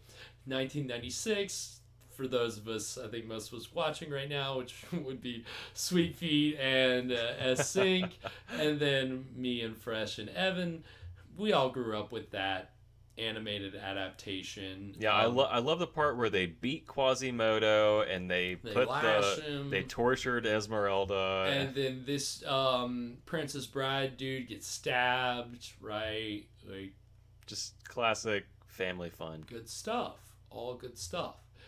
And Disney knew, and he said that Lon Chaney movie. So after I die, you guys gotta get working on that. So 30 years later, they finally did. Look what we got. And again, they said, "What about Epcot?" And he said, "Forget about Epcot. We're going all in on Notre Dame." And maybe when I was muted earlier, it was when I mentioned the fact that I haven't seen the '96. I know it's been on when I was a kid, but I don't really remember it well. Like, I couldn't tell you. I've never seen it, actually. Yeah, I mean, that's the thing. It's one of those, when you grew up in the late 90s and you were just hanging out with other kids at somebody's house, there was more than likely going to be a Disney movie on, and, you're never really paying attention to it. And that, I think, was my experience with Sweet. I hated it. Yeah, it does. I was terrified of it. That guy with the back, he scared me. Yeah, it seems like one that doesn't necessarily have all the fun qualities of some of the other stories. Get pissed when my sister wanted to watch it. God damn it, we're not watching Hunchback. We're not watching the Hunchback of fucking Notre Dame again. I want to watch Mulan. Yeah, put on Mulan again. Yeah, God. I watched a billion times and paid very much close attention to that movie. I like Mulan, but I can't say that I ever paid attention to Hunchback. Right? Yes. When you're a kid, it is weird, and again, Baby Got Back. They don't, other adaptations, they don't really play it up. Yes, and don't you wish all of the versions had some anthropomorphized dragon? Had Eddie Murphy. Yeah.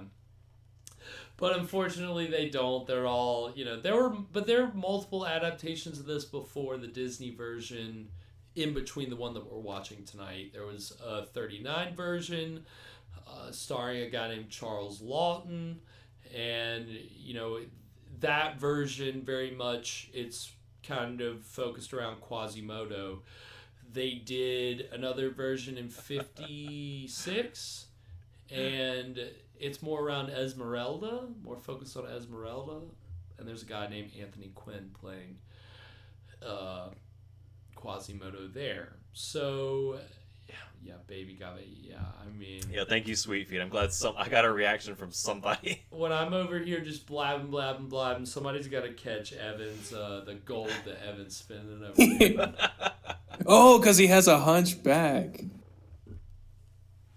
I'm sorry. Yeah, sorry. That harkens to, if you're an Always Sunny in Philadelphia fan, that's how Dee compliments her deformed back, which she had to wear a brace for most of her teenage years. Ridiculous. But So I haven't seen the cartoon, but it does ring some bells. That's good. That's and that brings us to our break. And that's gonna take on that we're gonna get into our break. When we come back, we're out to the exciting conclusion of Hunchback of Notre Dame. So stick around. We'll be right back.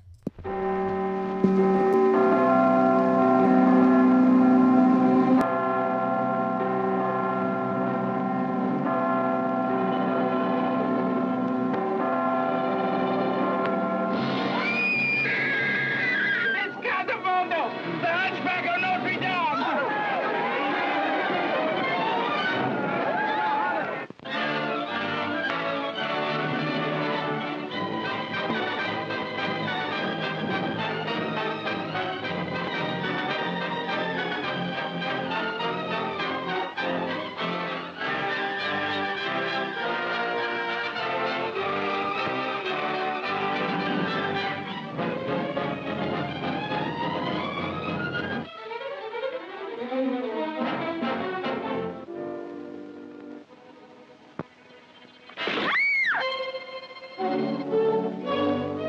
Are you going to hang that man? Surely. You see, love is only a part of my life. It's a very sweet part, I admit. For me, it's everything. It's all my life. I'm not a man, and I'm not a beast. I'm as shapeless as the man in the moon.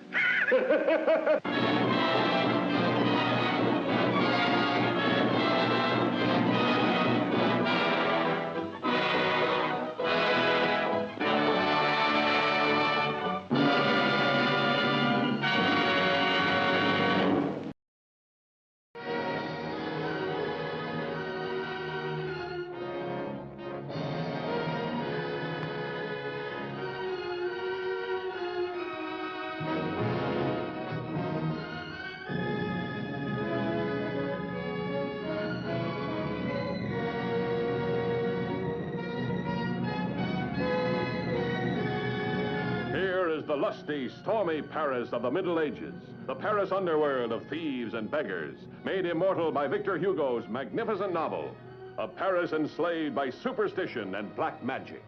Against this turbulent background is set the fascinating story of Esmeralda, the fiery gypsy dancer who bewitched the hearts of all men. If you touch me, I'll kill you. The captain of the guards, who forgot his noble birth. I love you. For a night? For 1,000 nights. The alchemist, whose bitter jealousy could destroy her and every man she inflamed. You wanted me to die. Why? You tried to kill him. Why? What do you want? But the strangest victim of her beauty was Quasimodo, the Hunchback of Notre Dame.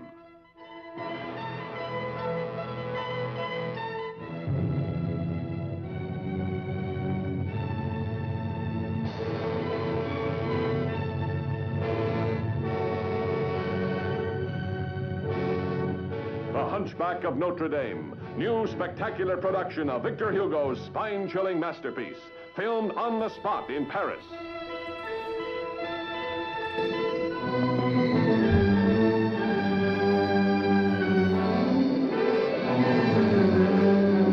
In CinemaScope. See, look, dude. Color and sound. Color and sound, isn't that so much better? I mean, again, if you want to, you can go online right now and find versions of the movie we're watching tonight that people have colorized and put sound effects on.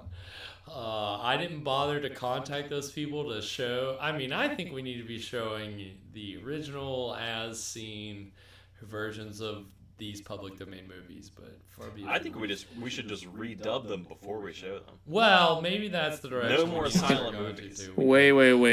If we were watching the original, then we would be playing the music live ourselves, right? Well, if you got your keyboard queued up fresh, you basically be like the organist, and that how sick would that be? That would be so. I don't know how to play many organs. I've only mastered the liver and the kidney.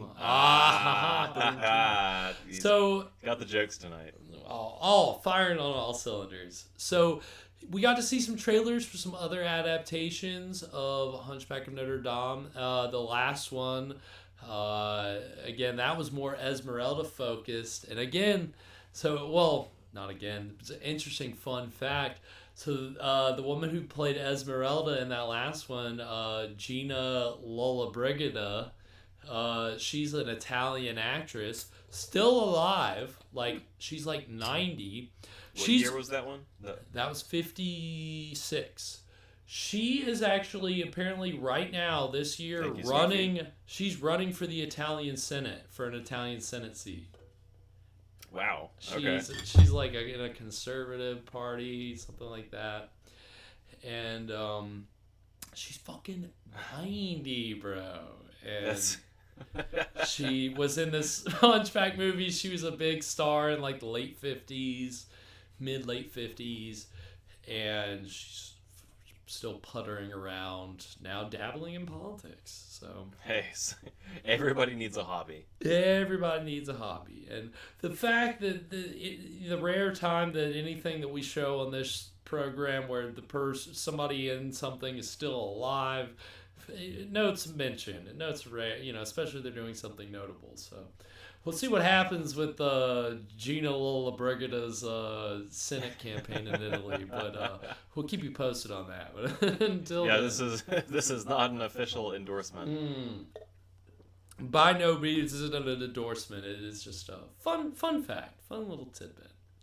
So, but yeah, they've done a couple of adaptations of this, and it was I didn't know which one of you said it. They were like, it's just the trailer for the same movie. Like, it's just the same trailer every time. And you're right. I mean, it is. They're all faithful adaptations, and it is kind of like. I think that's why we haven't seen anybody do one anytime recently. It's Well, I think at this point, you're inviting the comparison to Disney, which is hard. Yeah. Well, just wait for Disney's live action version. Right, I'm sure they'll Who's do gonna that. Play the Hunchback. I mean, well, I don't know. That's going to be some tricky territory for Disney to wade into if they do decide to do that. I bet you they don't remake it. Let's see. Yeah, we should have a bet on that, a wager. Will they or won't they? Because there are plenty of reasons why they should do it, but I could see reasons why they wouldn't do it. So, well, I mean, they're gonna run out of properties. They are. Soon They're enough. very limited. Just wait. One day we're gonna get Disney's Frankenstein. It's gonna be horrible. I'm gonna hate it. Unless I'm the one doing it, then I'm like, Disney, let me tell this story the way that it needed to be told. The way that it's never really been told. That it never had, and it needed to be. And Disney, they knew, and they brought this vision to life. Mary Shelley's vision to life.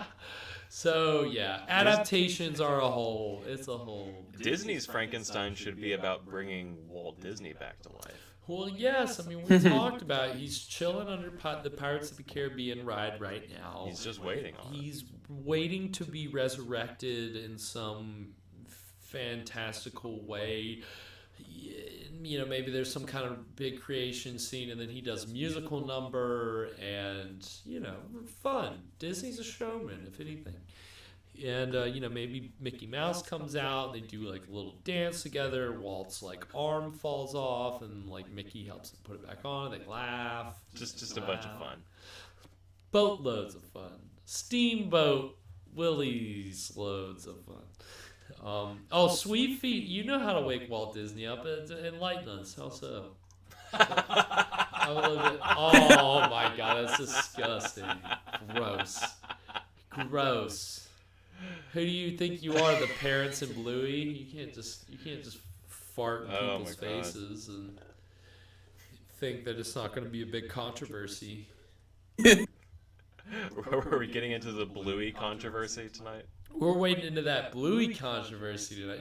Have y'all heard Fart about in it? his face. Have y'all heard about that? Yeah. Did you hear about I that? have not. So it's this kids show, and it's from Australia, and they did an episode where like and that's these dogs, and like the dad like farts in one of the kids' faces, and it's a whole episode about that.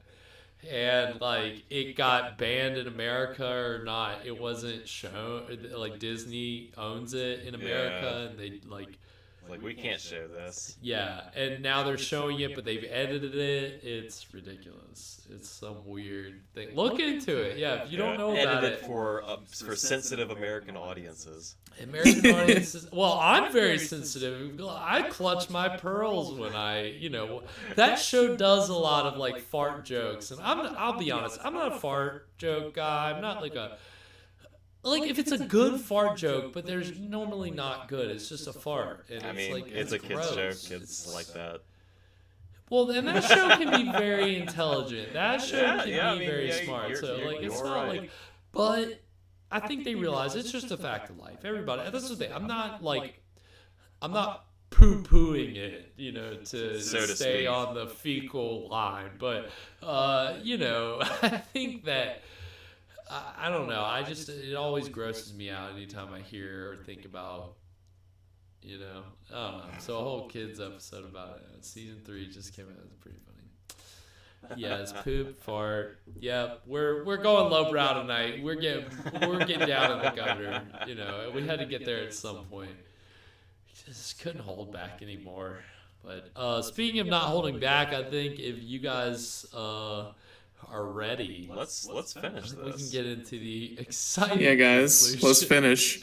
Let's finish. The Hunchback of Notre Dame. Fresh, you got it queued up? I am ready. All right, and here we go. Ever seen him launch a Grand Slams? Oh my God, get out.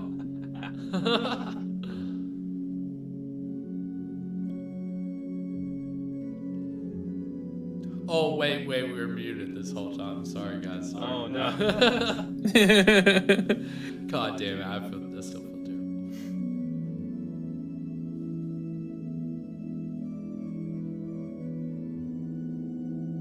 That guy's hat looks like a Christmas stocking. It's very... I would love to know what's holding that shape, for sure. That's just his head. That's how his head is shaped. I got a long head. I want the perfect hat that's gonna cover that up. I don't want people to notice how long my skull is.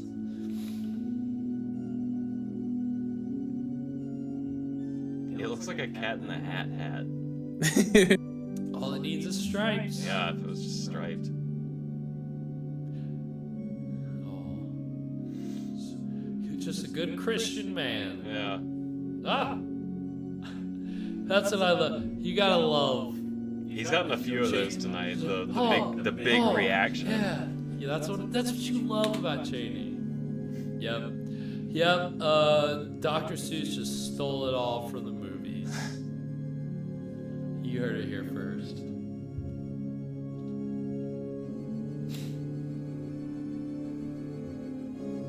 Get out of the house of the Lord. I thought he was gonna cast a spell. Oh shit.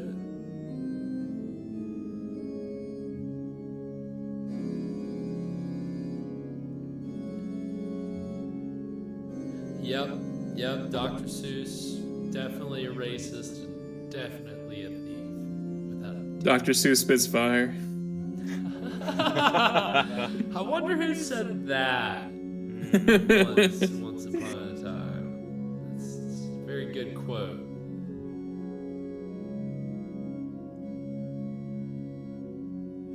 Rock by rock. That was environmental, Sweet V.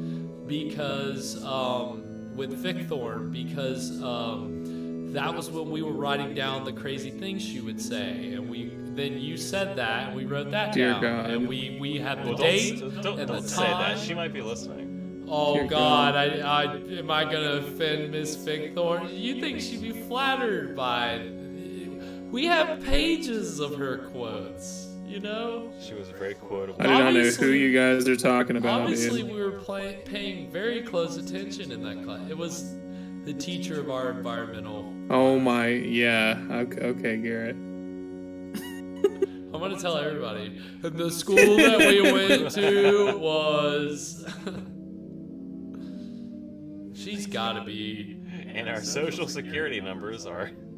But Sweet Feet, you just make sure to tell her son to tell Alan that that Mr. Blake's brother says hey.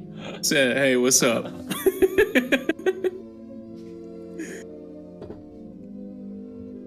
T. Blake's probably said that about Sweet Feet probably said that about 20 times in environmental. That's great. It's my favorite thing in the world. You in the robes of the church? Who is it? Is it the poet?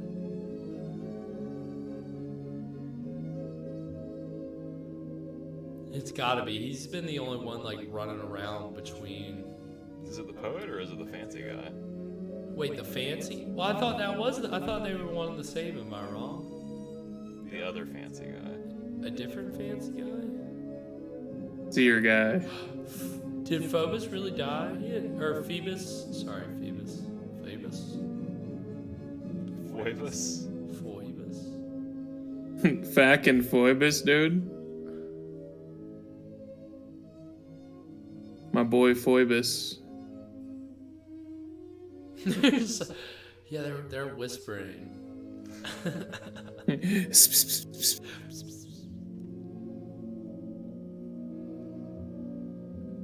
Uh-oh, this guy loves Esmeralda too? Jesus Christ, girl can't catch a break.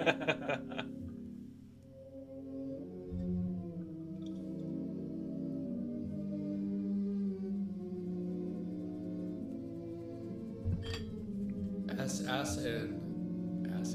This is Assassin's Creed. Ezio shows up here in a second. Yeah.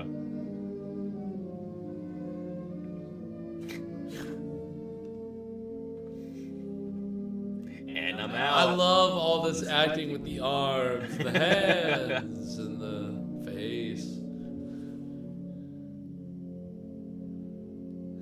The date for Esmeralda's execution was secretly set ahead. Dung. Oh, here we go. That's some sound effects for you. There we go. Oh, he didn't know it was Esmeralda.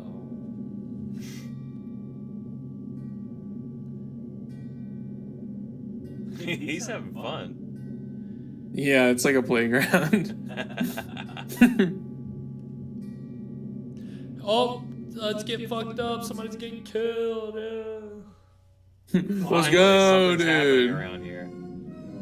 The podcast that I listened to was talking about when Ted Bundy got executed and people were like tailgating outside of the prison, like setting off fireworks and like. Oh my God. drinking I guess some things and never shit. change. No, they really don't.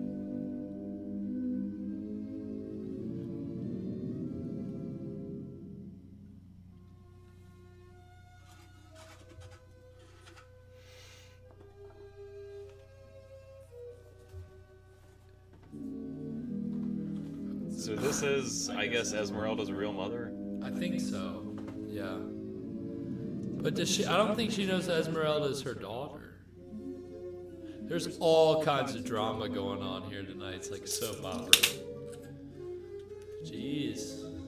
Yikes. I don't know if that's yikes, but. So tragic. She doesn't even know it's her daughter. Cursed. Because they wouldn't say cursed. It would be cursed. Of course. Oh, is this how she knows it's her daughter? Oh, That's how it always goes. Because her mom gave. Oh, flashback. No indication. No indication that it's a flashback. Bro, you just gotta know, dude. My baby, save my baby. God, I've been begging you for years. And you've actually brought my baby back, but now you're gonna have him killed. Irony. Man, it's how it always goes. Like, I remember whenever I was in school, we read quite a few like ancient Roman plays where they do the exact same thing. It's like we've got the long lost child or whatever, and they've got the necklace, and that's how they prove that they're right. It seems like a kind of a literary device. Kind of a shortcut, kind of a shorthand. I think they never took that off or lost it. It's a good tool. Yeah, it works. 100%. It's so effective. It's been in our stories for thousands of years. No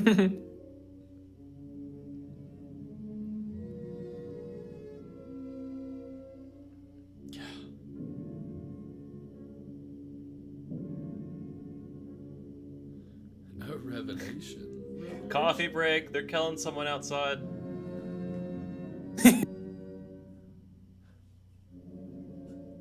This basically happened when a dude was trying to jump off the bridge outside of where I work. No. Oh, bro. There's a great old Hollywood movie that it actually reminds me of that, where somebody's about to jump off a building, so all these people are like, they're just stopped watching, and they're watching. Like, did you had a similar experience? Yeah, this dude was trying to jump off the bridge onto the interstate for like 2 or 3 hours, and they had to stop traffic. Wow. On the interstate to make sure, if he jumped, he didn't fuck a car up or make someone wreck or whatever. So everybody's just kind of stuck, and it's like, all right, now we're... I'd be so pissed, bro, if they're like, all right, you have to stop on the middle of the highway. And I'm like, why? And they're like, because this guy might jump. I would be so mad. It is definitely a wild experience. Like, eventually they like swarmed him and got him right before he jumped down, but it took a few hours. We were all, of course, we stopped working and stared out the window at it for a few hours. yeah, man. That's happening live, when something like that is happening right then, you're like, all right, like perfect, an excuse to not work. we gotta see how this plays out. Look, boss, I can't work. This guy might jump. It's too interesting. It's too distracting. I can't get any work done. Not while this is going on. So this is not Chaney going down the rope. This was his stunt double. Lon Chaney. No. Ron Laney.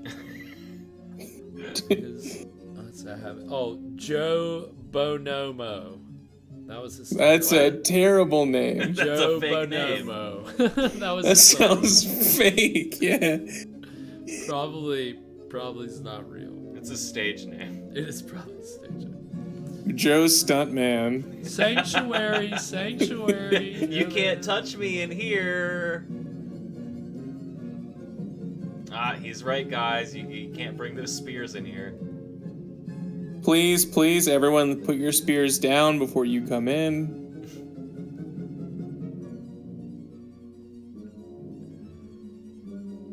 Well, he's saving her life because they're, Before you come in, please check all coats and spears. This is the house of the Lord. He's gonna cast a spell. You can't come inside. Sanctuary's law. God will get you, so keep out.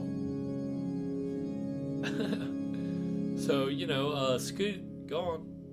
Get out.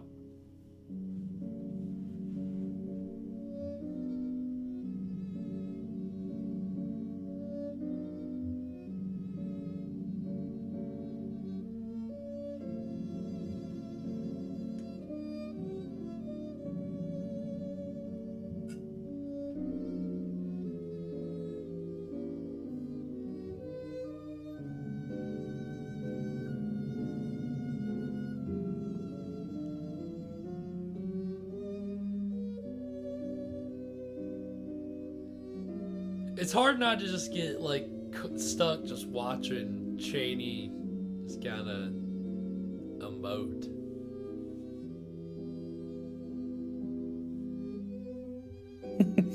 He's emoting right now. What's the button to emote?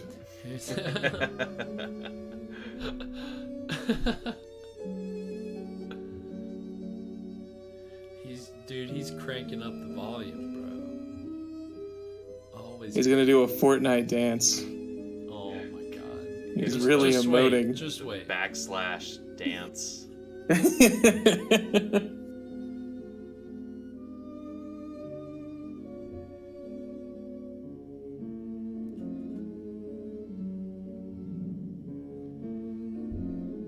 This fucker. Get this dude out of the church, bro. Throw him out. Throw him off of the building.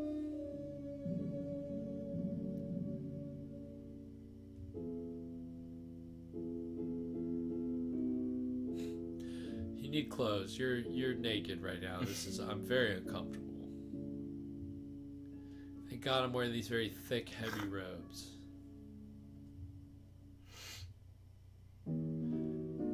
Dreamless sleep. That's better than no sleep at all, right?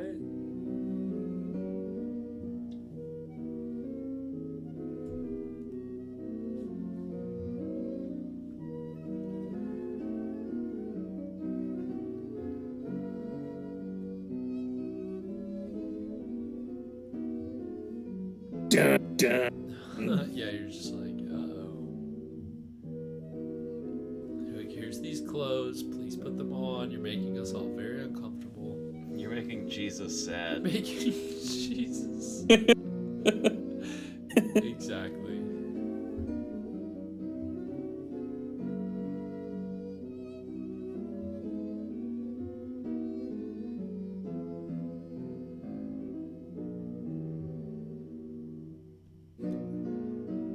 Interpretive dance. Yep, just going for it.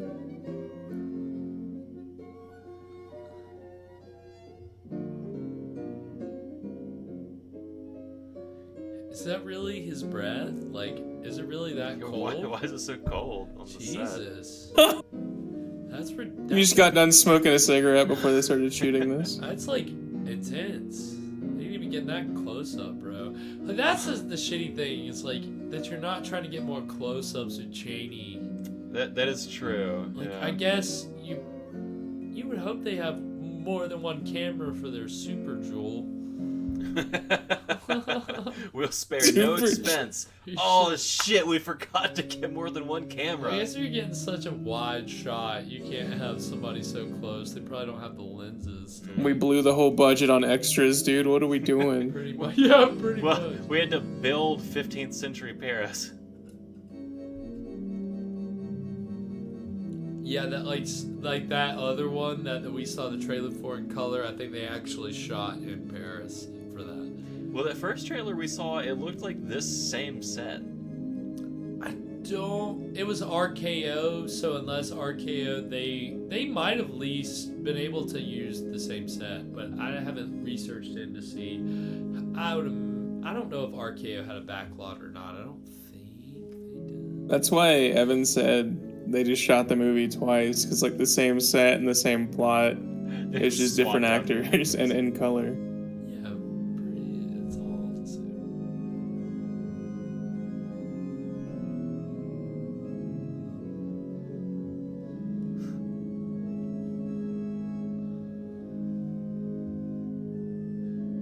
He's rallying the troops. Let's go, boys. Quick, rally the pores. Ladies. Oh no. Rally the pores. It's horrible.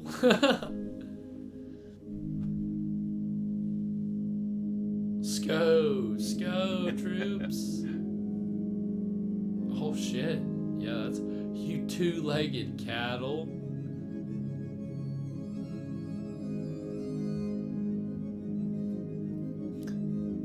It's like, come on, get with it. This organ's going hard. Yeah, this is crazy. I'm ripping this for a new That's what I'm sample. saying. Imagine, like, when the whole movie is organ score and there's just some We're building up to the final boss here. Just getting after it. And Ganon's about to come out.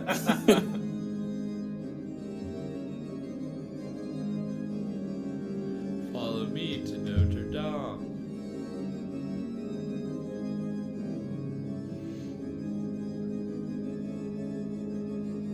Sack the city. Wait, what? Shut up, sweet feet. Yes. No. Yes.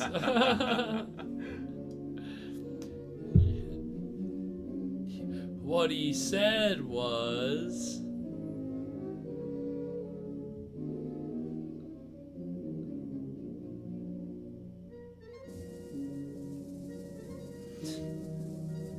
He's assembling, that's his Avengers team. That's the ultimate. Those are his, like, main bros. These are my elite troops. You are the most cunning and devious of the beggars, and together we will take down the aristocrats. It's a class thing. You wouldn't get it. It doesn't seem like it took much to whip these people into a frenzy. No, it does not. You just need enough torches and enough fluid for the torches, and enough alcohol. Hey everybody, the revolution's starting! Right now? Right now! Oh shit, I gotta get my torch.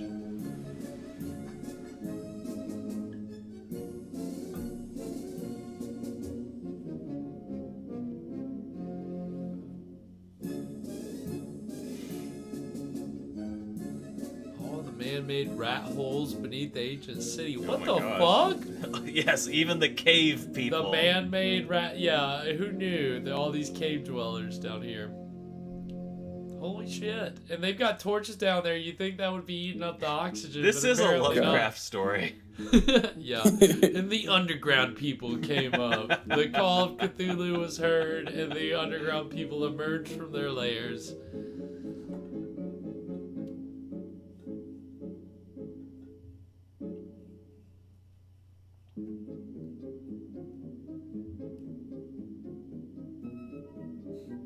Is he? Oh, he is alive. They lied to Esmeralda. Oh, shit.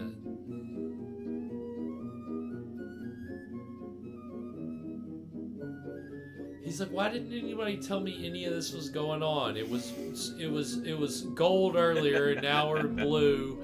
You know, what didn't tell me what was happening? We could have taken care of this much earlier. Good point. Is this all still night? Yeah. The lights are just on in this room. Yeah. I realized earlier they were doing that because I was like, I thought it was night, and then I realized it was just because they were inside and they were interior. Yeah. Now these sets, Universal used these sets over and over and over again. They look. It looks like some of their horror movies. I mean, you definitely want to get your money's worth. Look at all this shit. And I think they really did.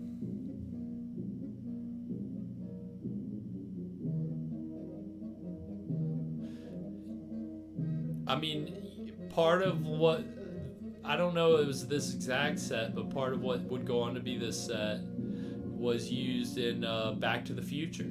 Really? Yeah, like the court, the tower, the courthouse. Oh yeah. Like that's this part of the Universal backlot that is super famous. And so many things have been, like Sweet Feet, you're not wrong. Every town is the set.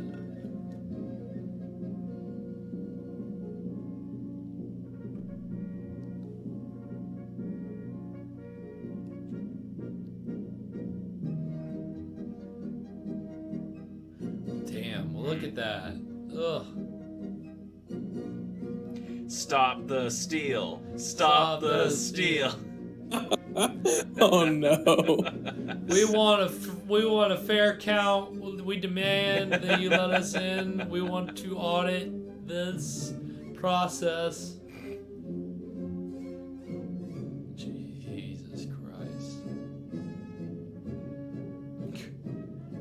He's just taking a quick nap. Light sleeper.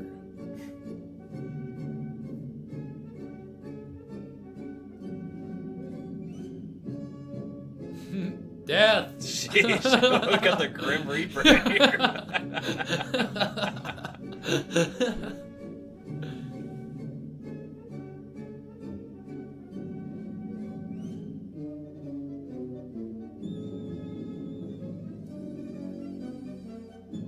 Keep hitting it. Just harder. Bang on that Should open harder. right up. Just keep hitting the door.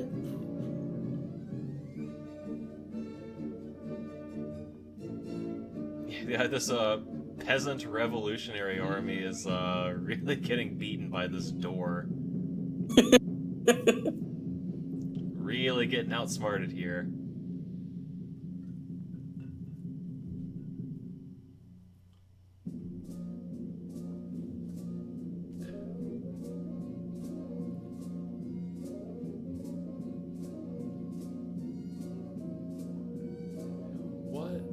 Yeah, what is going on up here? What do they have, like all these burning cauldrons? Yeah, like isn't that the kind of thing you like melt iron in? Yeah, I believe Why is it on so. the roof? Yeah.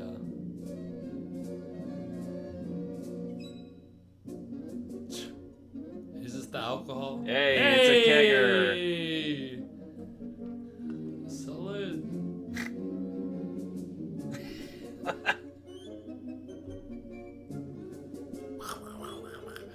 That's how we need to start drinking our beer on the show.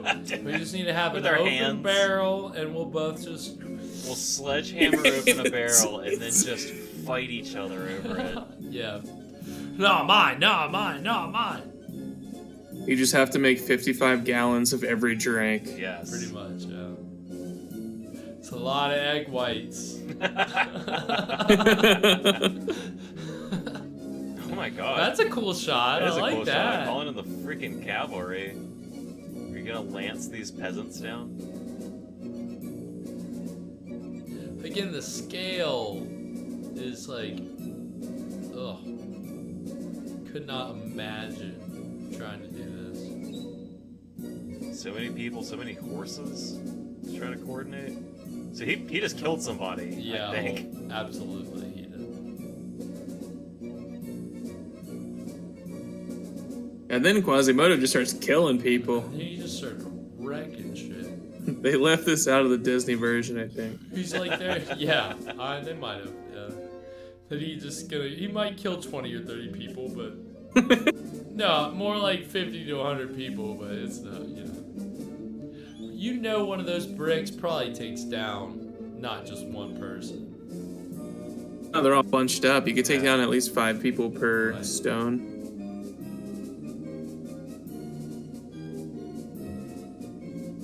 I mean, there's a scene in a Universal Frankenstein movie where this hunchback character is like throwing like huge like blocks off of a castle, like trying to crush people, like, and it definitely comes from this, like,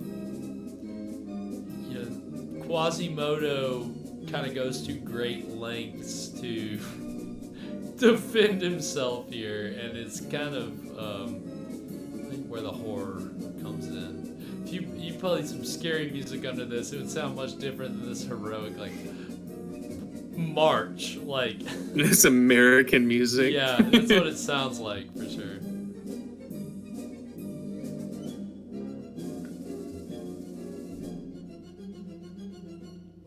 Fight 1, 2, 3, 4. Fight 2, 3, 4. To arms.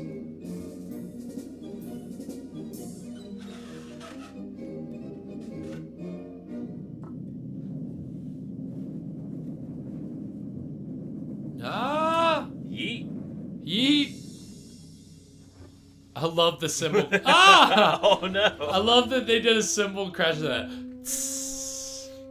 5 people dead. The loadout drop. Yeah.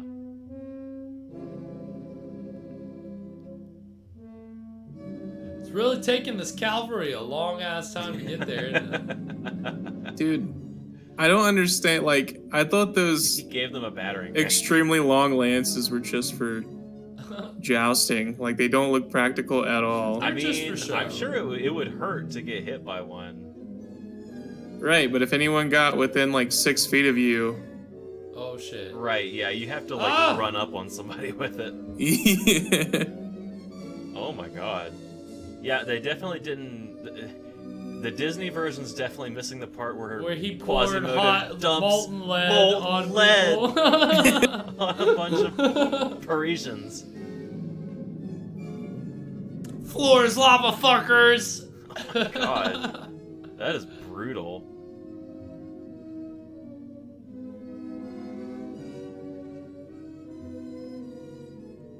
It's just savage.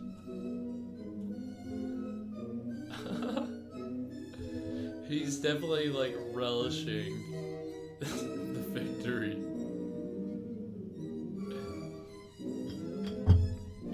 You know, again, not necessarily ape core, but he's certainly like He's going a little King Kong here. He's going ape shit. That's Chaney though. That's all Chaney.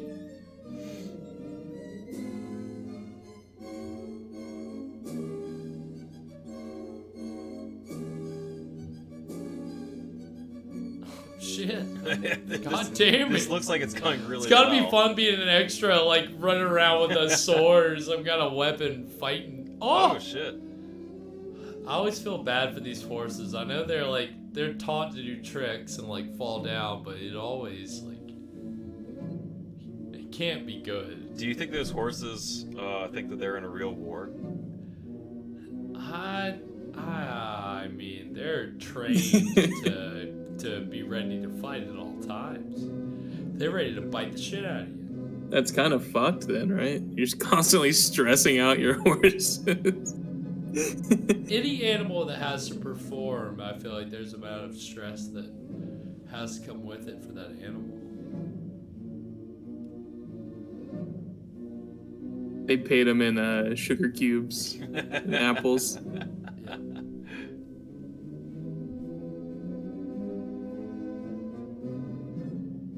Yeah, I guess if these horses want better workplace treatment, they should form a union.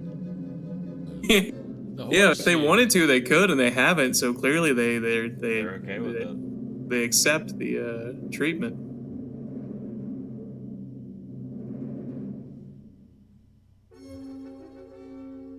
Hey, horse actors.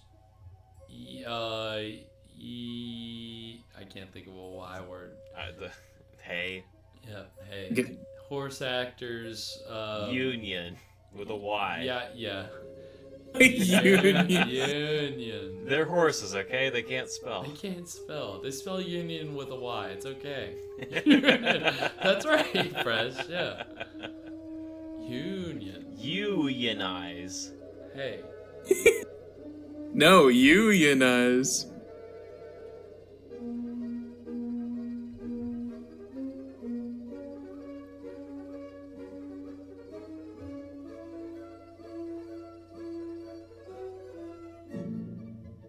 Dun, dun, dun, dun, dun, dun, dun, dun, dun. Sucked playing an orchestra.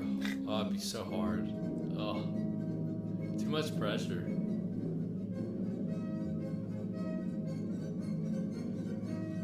Just like God protected those people getting molten lead poured on them. Yeah.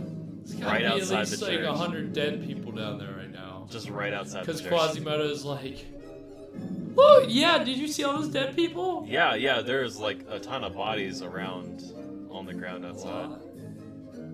If I was playing an orchestra, I would just be the guy that fires the cannon in the 1812 overture. Alright, Quasimodo, fuck this dude up. Throw him off the tower. Huh?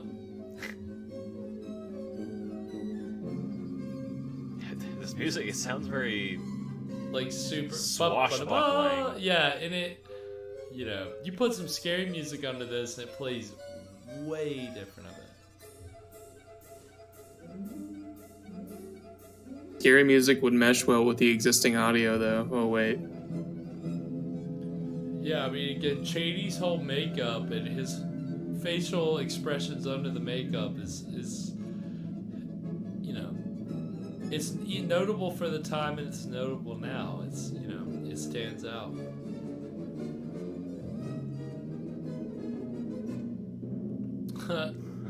Danny Elfman could do it. That's actually a good idea. Oh. Uh-oh. Holy shit. We just saw this dude get. We just saw him get Are stabbed. they gonna mutual? Oh. No way. Oh. Ah. Okay. Well, he stabbed him in the hump. It didn't do much. Yeah, it's like, gotcha. You're just cutting into the fat. You're fine. There's nothing there. You fool. You don't remember that part of the cartoon when he threw the guy off off of Notre Dame and, you know, succumbed to his knife wounds?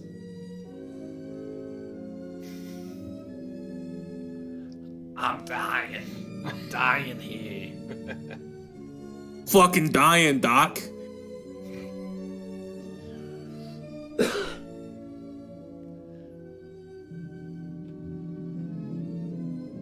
You know what, like, Lon Chaney's his first name was? And I guess they got Lon from this somehow, I don't know. Elon. You're actually not far off. It's just kind of close. Leonidas. Whoa, what a name. Leonidas Frank Chaney. Was he a Spartan? I mean, he had Spartan physicality, that's for sure.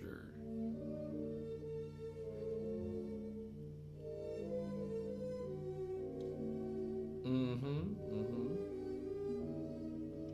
300 material without a doubt.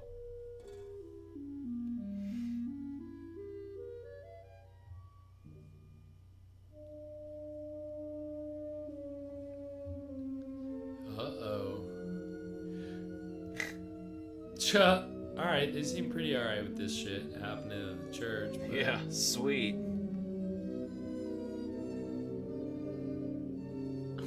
He's on the block now. Right. Trust. Uh-oh. What does the bell mean? Can't be good.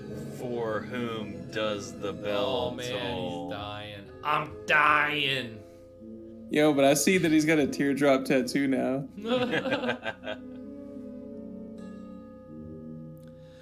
I'm dying.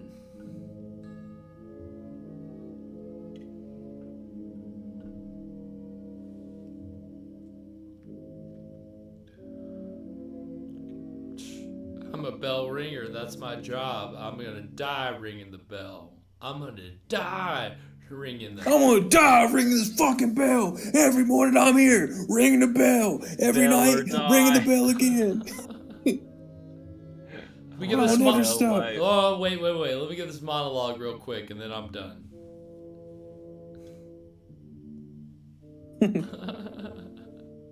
I love that. It was very quick, like limited animation style. Right, Up, turn, and die. Like you have 2 frames of animation. Right.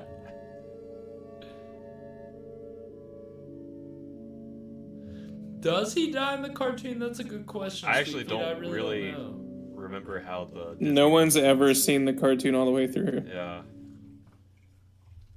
That's how great it is. Oh, that was it. All right. Hey, well, Finis. yeah, I didn't know when it said Finis. I was like, wait, is that it? I didn't know if that meant the end. What does that mean? Does that mean end? Does that mean fin? I guess it does. Well, that was the Hunchback of Notre Dame. We made it, guys. Say what you will. You know, silent movie or not. We have fun. We have fun with it. I enjoy the silent movies. You know, especially once, you know, we just basically just settle into our groove of talking over it and, you know, speaking for them. And well, the thing is, we do that anyway, and so I feel like I'm usually missing something during the movie. Usually, but it wasn't too much. It was easy to catch the gist of what was happening here. That's the main thing. Did you catch the gist? I think we did. It was fun. I mean, I really did enjoy it, and again, having not watched this movie from beginning to end, it was good to, I was able to stay engaged and interested. So, I had fun with it. Is Wolfman, was that a Universal? Yeah, that was Universal. Again, so the folks at Universal saw this, and they saw the scene where they ripped Quasimodo's shirt off, and they're like, "Damn, that guy's hairy. Wait a second, doesn't he look kind of like a wolf man? We should get that dude's son to play the character." That was it. He looks kind of like a wolf, man. They're really, I mean, again, that's why I say there's a lot of things that you can look at in this movie tonight and point and say, oh, it reminds me of this thing from this Universal horror movie or that Universal horror movie.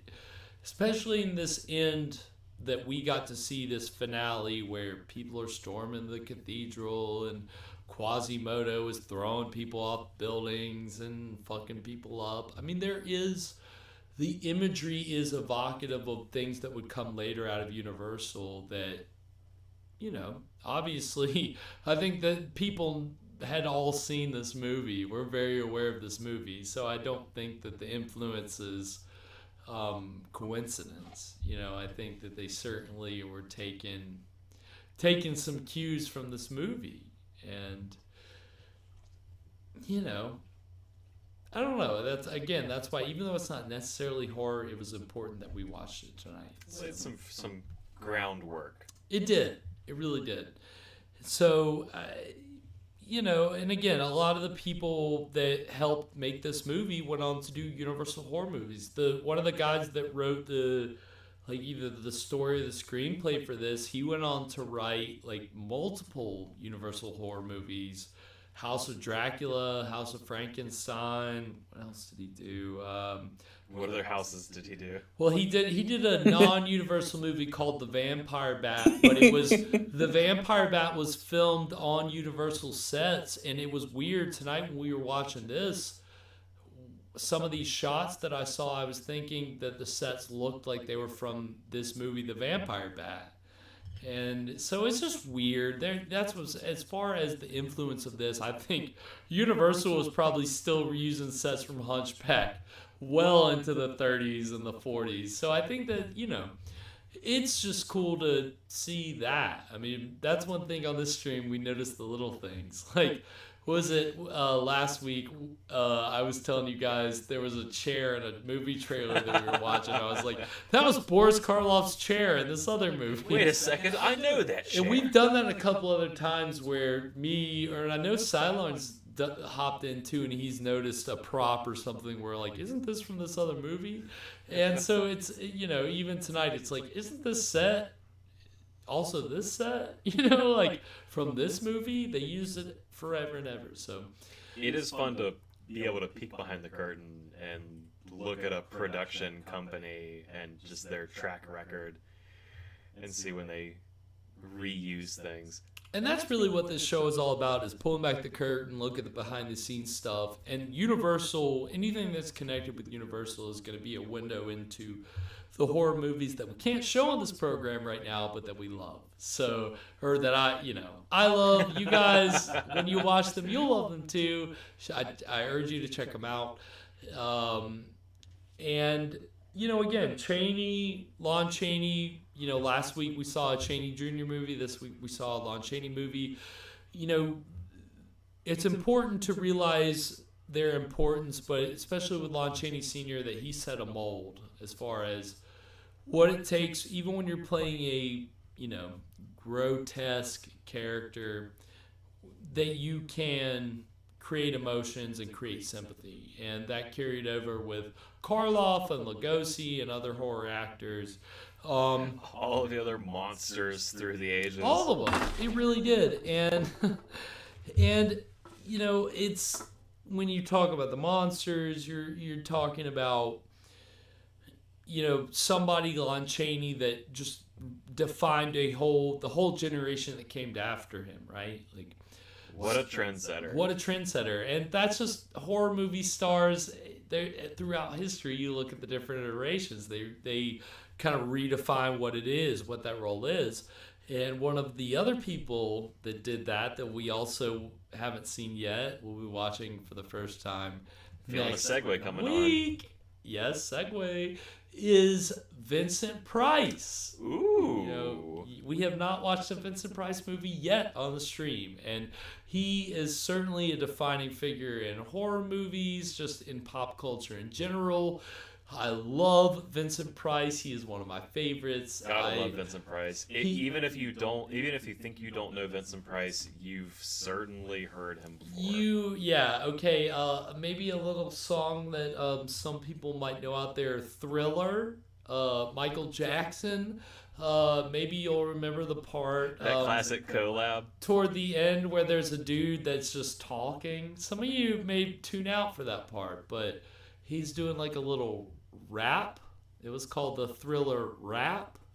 That bit was called, done by none other man than Vincent Price. And he apparently he had trouble recording that. Like, had trouble getting the cadence down, and then once he got it, he nailed it. But yeah, so we haven't watched a Vincent Price movie. We're going to be watching a movie next week called The Bat from 1959. This is a little newer. It's an old dark house movie. It's a little murder mystery. It's not a monster movie per se. It's more about murder and mystery. And old dark house movies, secret passages, all kinds of stuff. So it's fun. I think that we'll have fun with it. It's, again, anything with Vincent Price is enjoyable. And I love Vincent Price movies, so I'm super excited to bring you guys that next week. You can also join us on Wednesday for the Scream Stream mini-sodes. We're watching The Veil with Boris Karloff. Next week's episode is called Food on the Table, and it's Karloff is in every episode, and he takes more center stage in this coming episode. So should be fun. It's a fun episode. So don't let that food get cold. Don't let that, because it's on the table. So you better not.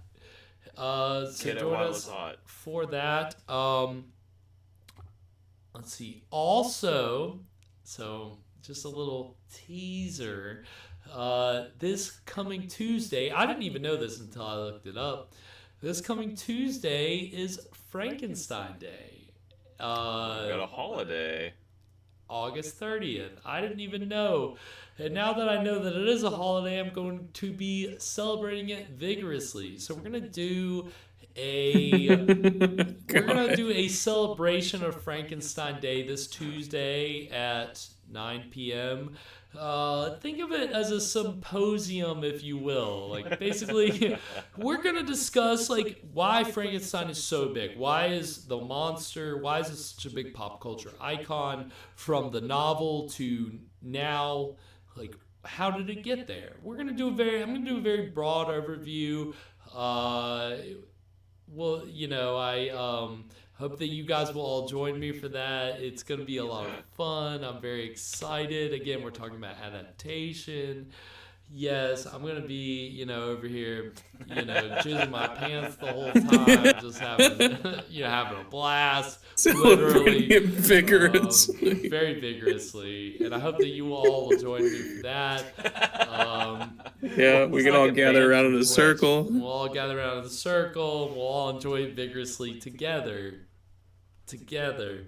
And so I'm very excited for that.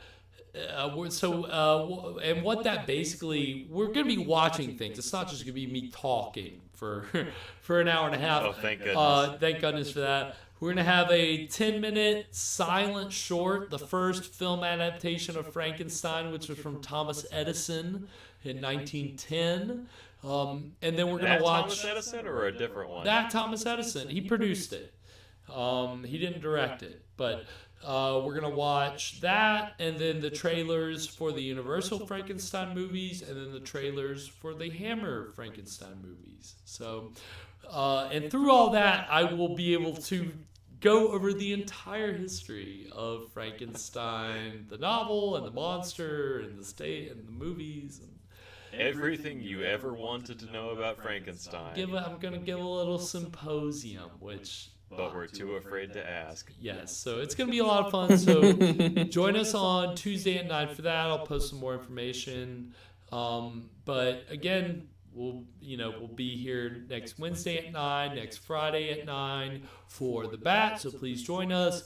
You can find Fresh Rogan on the socials at Fresh Rogan, correct? Twitter. Fresh Rogan everywhere. Yep, Twitter, Instagram, SoundCloud, Spotify. Got a podcast that he's on called. No. Nope, he's not promoting it. Not promoting it here. No, it's That's not fine. Fresh Rogan project. It's not a Fresh Rogan project, so forget I said anything. Evan is not on the socials, so you can't find him anywhere. You can find us, the show, at Screamstream Show on Instagram, where we post the drinks that Evan comes up with every week. We post the movie that we're going to show next week. We also have a Twitter page at Screamstream Show. Me too. Yes, Sweet. don't you? Yeah, Sweet Feet. I mean, couldn't we all be as carefree as Evan? But I don't need a social. I don't need to look at that shit. I wish I had Evan's brain. Yeah, fuck that shit. Fuck that shit. No, not brave. But no. So we are getting into all that stuff. But you can catch our socials at Screamstream Show on Twitter, on Instagram. Do you boys have anything else before we sign off? Ever seen him launch a Grand Slams? Oh my God, get out. And that's it. All right. Well, we're out. Sweet screams, everybody. And to all a good fright.